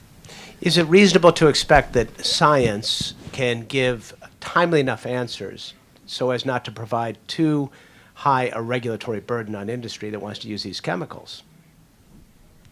I think it probably should fall on industry if they want to use the chemicals, because they're the ones that benefit from it directly. They're not often the ones that deal with the externalities and the other costs that come to the public after the fact. John? I just want to say one thing, that having participated in rating standards, which is something that's eye-opening, is that unlike the thinking that might go on in Washington today, standards are not usually developed by zealots that overreach, and they could be burdensome, but they don't. That's not the way they're done. They're done, as you said, by science. The trickle down. I could put 5 material scientists on a problem and solve it, and someone could have a cardiac problem, and we could put 5 surgeons on it, but that's not the point. The point is that we can distill that science down to a level that a plumber, a municipal water worker could use. And most standards are, as I mentioned to you on the phone, are gems. The lead and copper rule, it was gamed in Flint, Michigan. And so, while it's pretty ominous to talk about these chemicals that aren't regulated, and that's a very good point. The ones that are regulated, some of the standards are very good. The Safe Drinking Water Act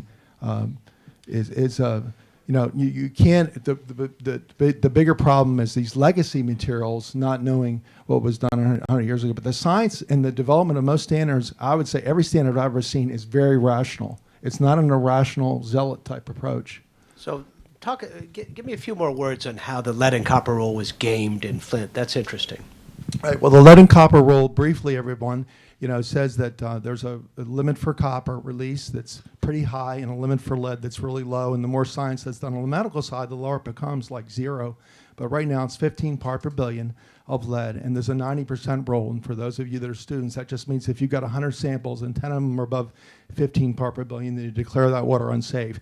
And I don't know if you read, there's no safe level of lead at all, they, right? They declare that safe. That's right. a very, very important distinction. Right. There is a 0 level probably, so that's the way it's currently used now. I don't think Mr. Pruitt knew the answer to that Right, question. and so the punchline is that's right. So the punchline So if he's is listening, if you run have into 10, him, why I hope he watches the YouTube, right? Yeah. So if you and how do you game that? So what I'm trying to say is, just to review again, if you have 10 samples that come in above 15 part per billion, the water's deemed not drinkable. But the lead and copper rule was they went into the houses, and how they gamed it was they went in, they didn't do those statistics. They also ran the faucet and they told people to run the faucet, which might have some basis, but that's not what the rule says. And so there are ways that you game standards so that you pass the standard. And people get hurt. And then people get hurt. Yes, sir. So any more words it may? Go Well, ahead. I just wanted to Yeah. highlight again, Flint had no violations of the lead and copper rule. That's how you know that there's a problem with the rule. And, the way he talked about, there's definitely different ways that you can take the samples, how you choose where to take the samples. So maybe that there are homes that aren't necessarily serviced by lead service lines. Do you go there? And there's so many, there's a whole list of different ways that the samples could be taken that would miss a problem. And the other thing that I agree totally, and the other thing that they did there, along those lines, is that they are given 6 months to comply. And that's kind of crazy if you think about it. One of the tests that I've done in my laboratory this summer, unfunded, I just had for you students, I had my graduate students and undergraduate and high school students just opt in to do this. This wasn't their thesis research. We didn't have time to write a proposal. The people in Flint, Michigan deserve some help. We're very fortunate at the University of Virginia. So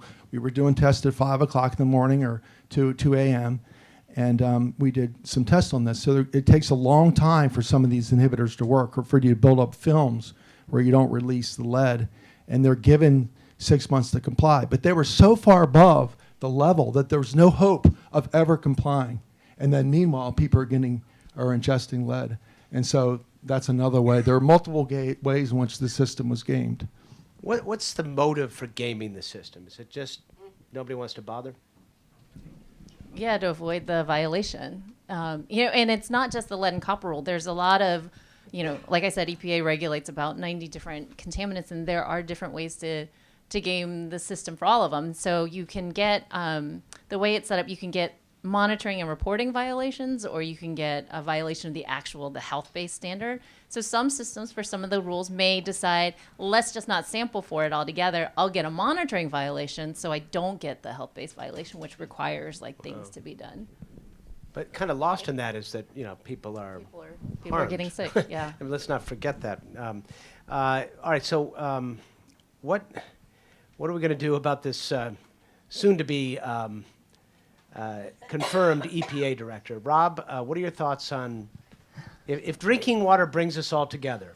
Will this be the one area where the EPA will do its job? Well, I've heard other speakers Put already. the mic up. Yeah. Sorry. Yeah. Other speakers have already said this today. I don't think clean drinking water is a Republican or Democratic issue. I mean, I think everybody would. How can you get up and say you're not for clean drinking water, or you want to continue having carcinogens in your water? So I think it should be a fairly straightforward thing to do. And, I think what's going to be an interesting dynamic, though, and I think we're already seeing this to some degree with the chemical I've been dealing with PFOA, which is at what level? Is it going to be something dealt with as a national drinking water issue? And I know you talked a little earlier about the way the current system works. In order for something to be regulated on a federal level, you first have to show that it's a national problem. And so EPA requires people to go out and start sampling for these chemicals. There's ways to, if you talk about gaming the system, there's ways to change those results. If you have your detection limits a little too high, then you only find it in certain places, and you find it in a small percentage, and then your issue becomes a local issue that can be delegated to states. And with PFOA, for example, we're seeing states step in and take the initiative. New Hampshire, Vermont, the state of New York, where these chemicals are now showing up, and they're showing up all over the country. You got firefighting foam in all these military sites across the country. You have states that are stepping in and saying, we can do this and we can do it quicker. The concern is states like, for example, that I dealt with, West Virginia, that claim we don't have the resources, we don't have the toxicologists, we'll wait for EPA. So it'll be, I think, very interesting to see how that dynamic plays out, particularly in states that lack the resources to do that kind of work. My understanding, there are certain states right now that take primacy over the EPA when it comes to drinking water. I think Wyoming is sticking in my head for was one of them. And it's interesting because most pollution issues, if you start with climate change, that's global. Air pollution is at least national. Drinking water is one that could be solved at the local state level. And so maybe this is something that state legislatures can push for. Are we seeing any other, are you seeing some real action on that front? Anybody? Go ahead, Jesse. I think that while that's possible, and we're definitely seeing that with some states stepping forward to address some of the big ones that are out there right now. We run into issues, though. It's kind of like with air pollutants also, same thing, where we have chemicals that cross state lines. So then what? It's not just limited to one state or the other. Water moves. Air moves. So even if it is produced in one state, it might actually be causing problems in another state. So, May, what are your thoughts on the Trump administration EPA as it's shaping up right now? Yeah, let's go to the states. Let's get the states. As one of the examples of just how bad the system was already up before today is, there's one chemical perchlorate, which is a component of rocket fuel, that in 1998 was put on this candidate contaminant list. In 2011, the Obama administration said, this is a problem, we need to set a standard for perchlorate in drinking water because of the impacts that it has on fetuses especially. Under the statute, they had 3.5 years to finalize a standard. In 2016, 5 years later, NRDC had to bring a lawsuit to force them to start because they hadn't even proposed a standard yet.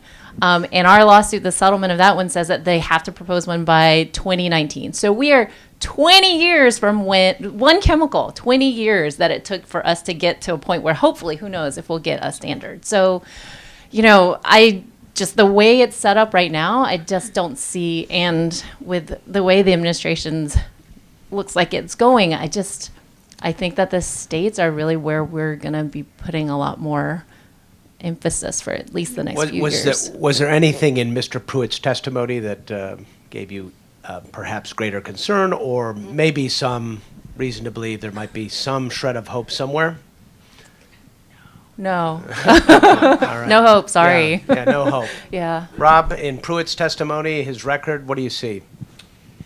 Yeah, I have to admit, I don't know that much about his background. All I can say is I hope that, particularly with the chemical issues we're dealing with here, unregulated chemicals that require public awareness and notification. At a minimum, that some process be in place that when these things are showing up in drinking water, whether it be through federal or state, that there's a way people learn about it. You've heard so many people today talk about education is the key to prevention. And knowing what's in your water is key. Regardless of what level of government's going to address it, getting the information out to people who are actually drinking it, that it's there at a minimum. We know it's there, and make the information available. And hopefully that'll happen at some level, whether it be federal, state, or otherwise. Jesse, how worried are you?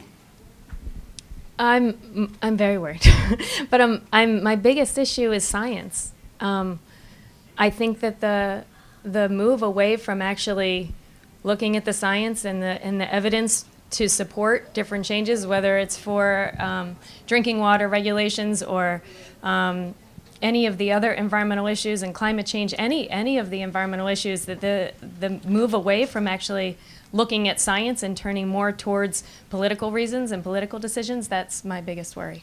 John, how about you? I would agree with everyone on the panel. I would say that, again, that these proactive approaches are much better in the long run. If we took we're interested in public health, but if we took a strictly business point of view, these would be smarter ways to go. I mean, the cost of asbestos or handling the lead drinking water issue after the fact is enormous compared to the old saying, an ounce of prevention is worth a pound of cure. And I really think it's not wise, and to politicize it is unfortunate, but it's just not a wise, even business decision to make. And I think that maybe the states are going to have to take this on more.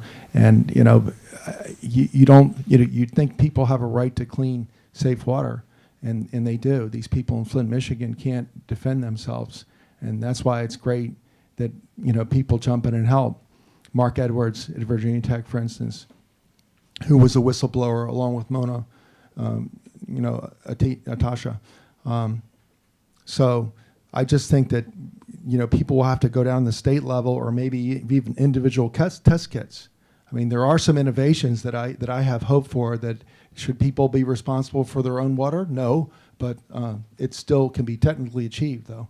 Well, that segues to the last area. What can we be doing as individuals? Is that one of the things we should be thinking about? Well, I go back to the science, and again, it's the question of who's going to fund the science, because if industry's not going to fund it, I totally agree. And if government's not going to fund it, I'm not sure. You could start foundations that fund stuff. I mean, I think that is probably a way that will have to be considered. That we have foundations that fund these things that are necessary, whether the government agrees or not, if they're going to politicize it. But I think there are some technological innovations. But I think the science, I agree totally. The science in this country is to help you make informed decisions, anyone, to make smart decisions, right? And that can trickle down to a standard that's not made by a zealot, but is made so that a practitioner can deal with the problem, and you don't have to call in 5 PhDs. No alternative facts, right? Go with the facts. If you vet it through the open literature, I'm an editor of a journal, that's the process. See, people underestimate that scientific process, but when you vet it through journals with peer review in their prestigious journals, I mean, people say that's the ivory tower approach and that's the old establishment, but there's good to that process, that stuff gets vetted through the system, and junk science doesn't get out in these credible journals. So when these politicians talk about alternative facts, you look at the level of expertise of the journal, and it's not there for these alternative facts. Well, a lot of so these, if you want to look, you can evaluate quality of science. quite readily. There are journals and then there are journals, and that's the problem, right? Some of these are just bought and paid for by industry. May, what are your thoughts on individual actions, things we should all be doing? These are young people. I often tell my kids that, you've heard of the greatest generation. Your dad is part of the worst generation. We've really screwed everything up, and now you have to fix it. So you guys have to fix all this for us because we made a mess. What should these kids do?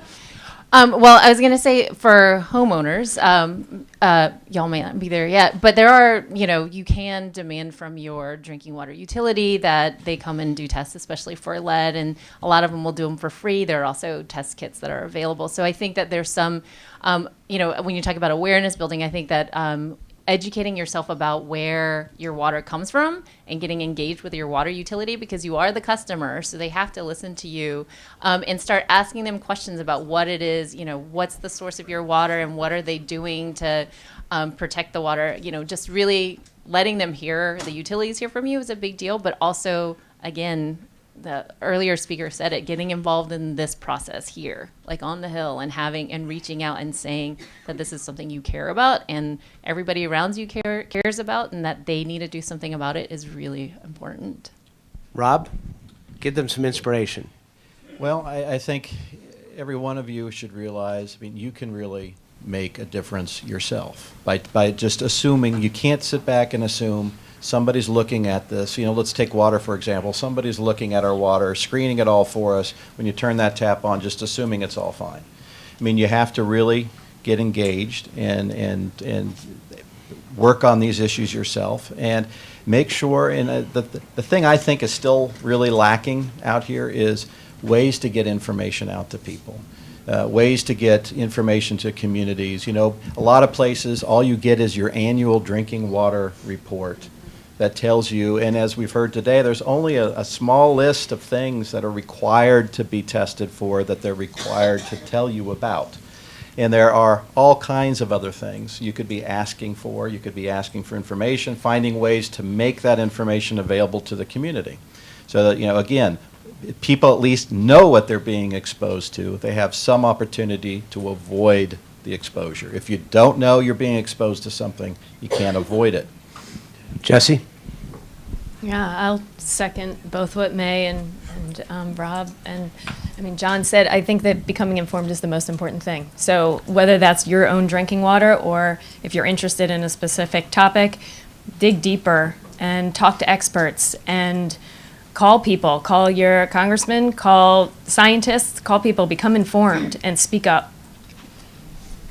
So I think the election of 3 months ago has taught us the lessons of apathy. So let's take some action, everybody here. Anybody have questions for the panel? Go ahead. In terms of being informed, I'm a PhD student at the University of Virginia, looking at health disparities.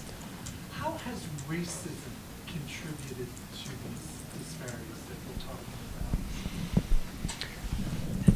Yeah, it does. Environmental. Is it race or is it socioeconomic? I think they're very closely intertwined. Apart, anyway. One of the examples that I have is one of the cases that NRDC litigated was in Dixon County, Tennessee, where there was a landfill that was contaminating the drinking water with TCE, and they knew about it. The city and the county knew about it, and they informed the people who lived here, who happened to be white, and told them not to drink the water, but did not tell the folks who lived down here who happened to be black, and said their water was safe. We ended up, that case turned out very well, that the county had to put drinking water treatment for the people that they had they had ignored for so long. And I think Flint's another example.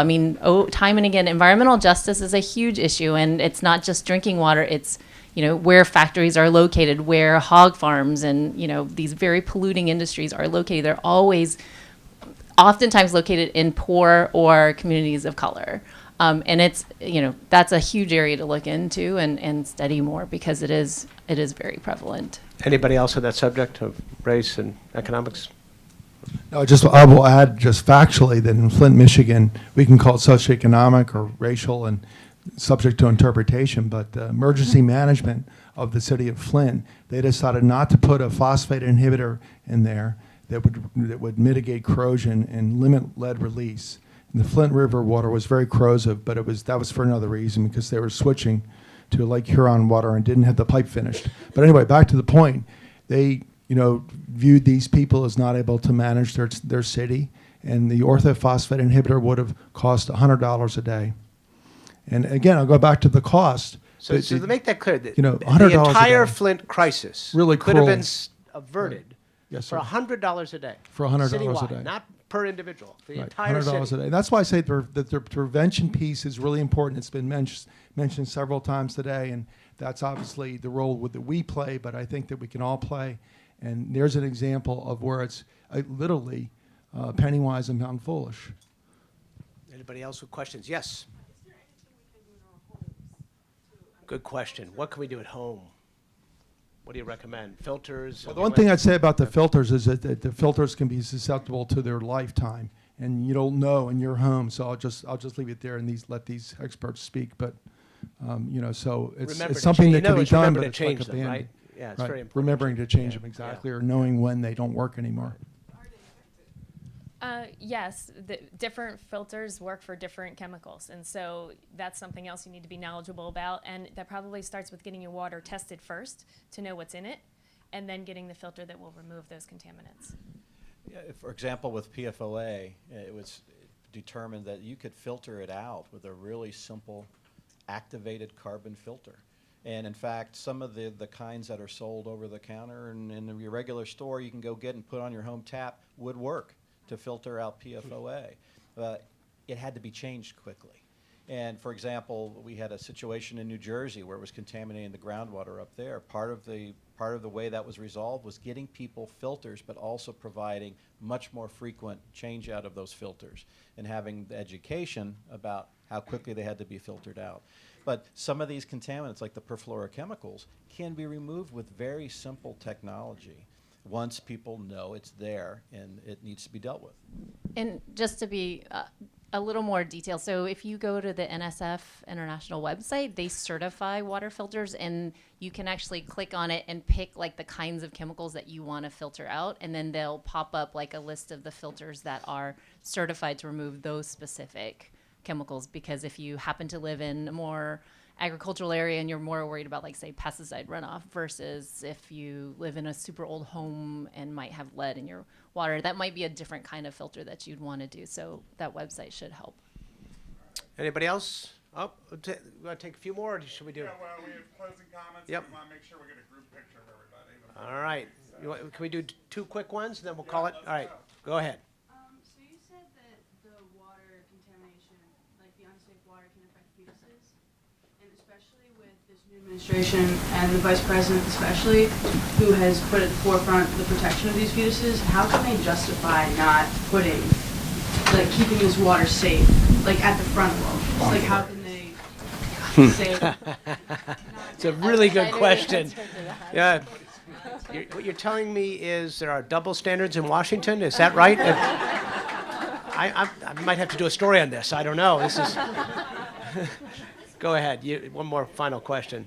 So, as you guys heard before, I'm a legislator in the state of New Hampshire, and I have 4 bills in play right now that have to all do with drinking water. And I just want to say, at the top of the Republican Party, my bills are supported with co-sponsors. So that's gotten wide Republican support on both sides of the fence, actually. As a result, we started overnight, basically, within 24 hours, we started a Facebook page called New Hampshire Safe Water Alliance, which was an advocacy group we started. We had over 100 people in 24 hours. We now have 150 people after only a few weeks. And I was talking to one of the heads of the Republican Party yesterday, and they said, you need to bring me something I can approve because my constituents are driving me nuts. So I have to be able to approve something to help them, go back to them and say, we're going to have safe drinking water. So advocacy is really important. It starts at the grassroots level, and you can really make change. So, and my question is, can everybody on the panel give me your cell phone number?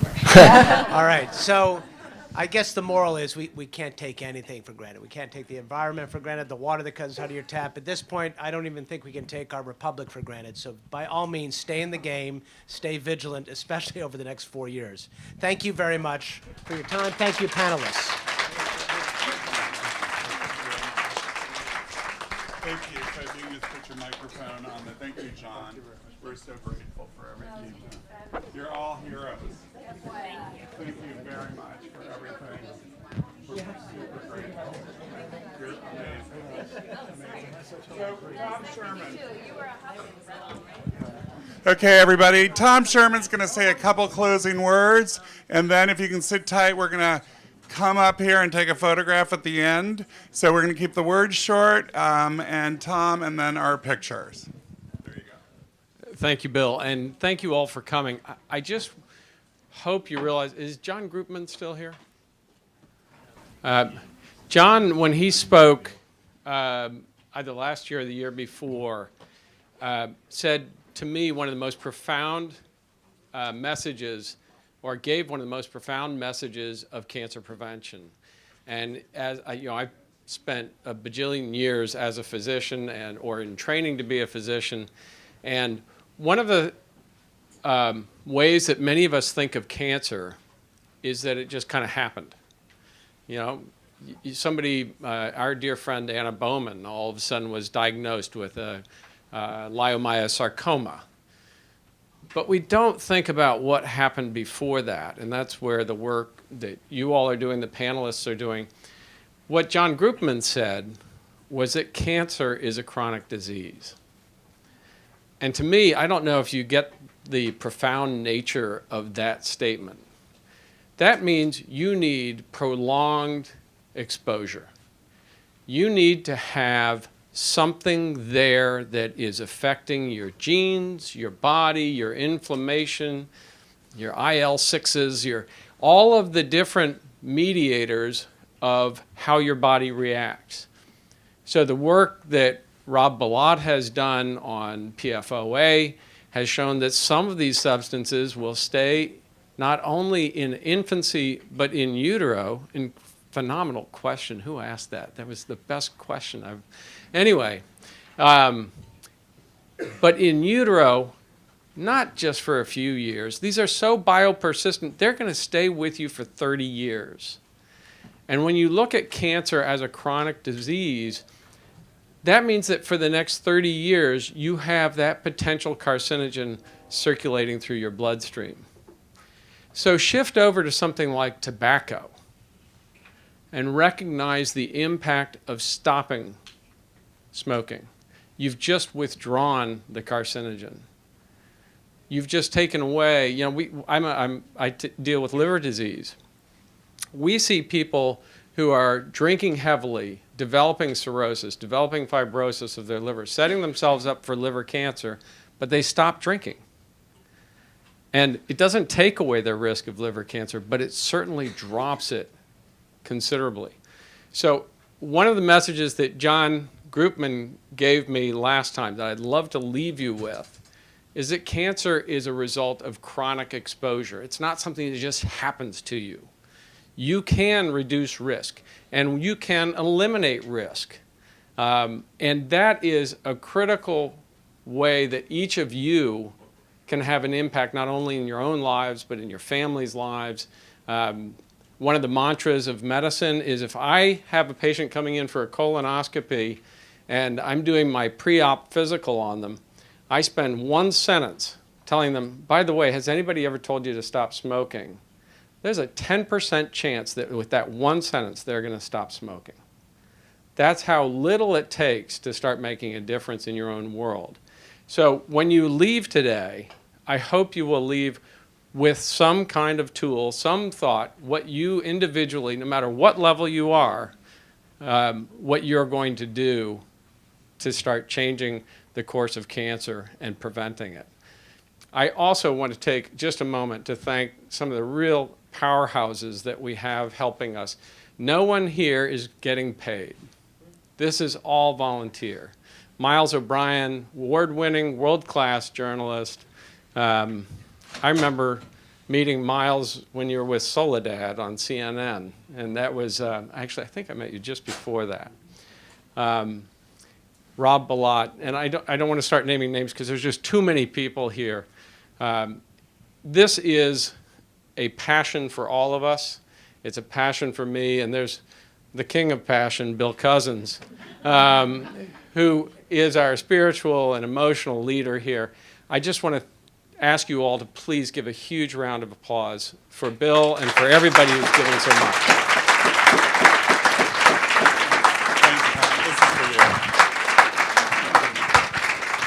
So we have a couple words. Thank you very much. Obviously, I'm just one spoke in a wheel, and all of you are the ones that will continue to make the difference. That's what this is about, that when we leave with the idea we're going to make change. And so, Jan, you want to say a couple words? Yeah, first I want to say you're not the spoke in the wheel. You are the center of the wheel. So I just want to remind anybody that if they want credit for today's activity, you can you can pick up the pieces of paper outside that give you the instructions. And there is more information and resources on lesscancer.org. So if you need additional information, you can either send an email or look and see what the resources are that are available. Thanks so much, Jan. And Catherine Reed, can you stand up just one quick sec? Catherine is the nurse that was part of these planning sessions for the academia piece. She wanted to remain behind the scenes, but I can't resist. She's amazing. She's an amazing human being. And Vincent, can you come up here and direct the picture? We're going to take a final picture, everybody. We do it every year, so we need everybody in the front of the house. And Vincent's going to help direct that. Thank you all very much. For those of you that are about 6 feet, I would like to have you in the back row, please. Always the back row. Okay. And everyone below that in the front row. Thank you.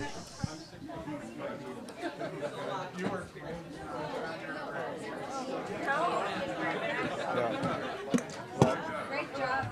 You're welcome. Thank you.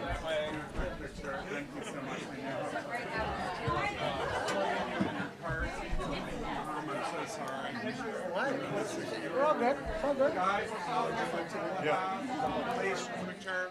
Everybody, thank you. Good work. Bill, let's get some chairs in the front right here.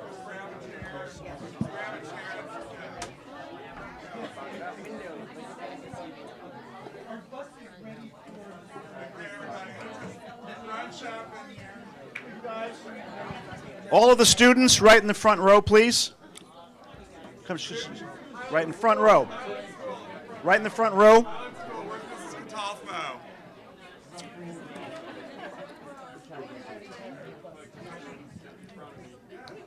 Let me have you kneel down, please. Please. Come to the front.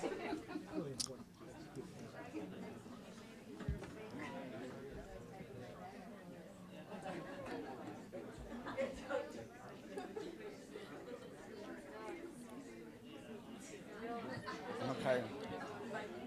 I need those of you on the edge here, please fill into the center. Please move toward the center. Please move toward the center.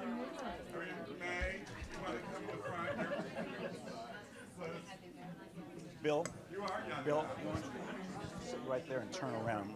I want you in the front, right there. Gentlemen, you'll have to come toward the center. Yeah. No, you're fine. It's good. Okay.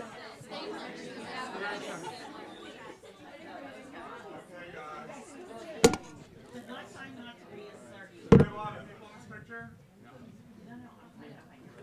Mrs. Catalmo, are you kidding? Jump in. I'm going to text you there. You got to be in here. Jump in. Everybody, jump in. Everybody in. I can't believe it fits. Okay, here we go. Smile. Hold it. Hold it. Let's see. Hold it. Hold it. Wait a minute. Okay, look this way. Are you going to shine off the top of my head? No. Low reflection, blinding. Okay, smile. Here we go. Terrific. Thank you.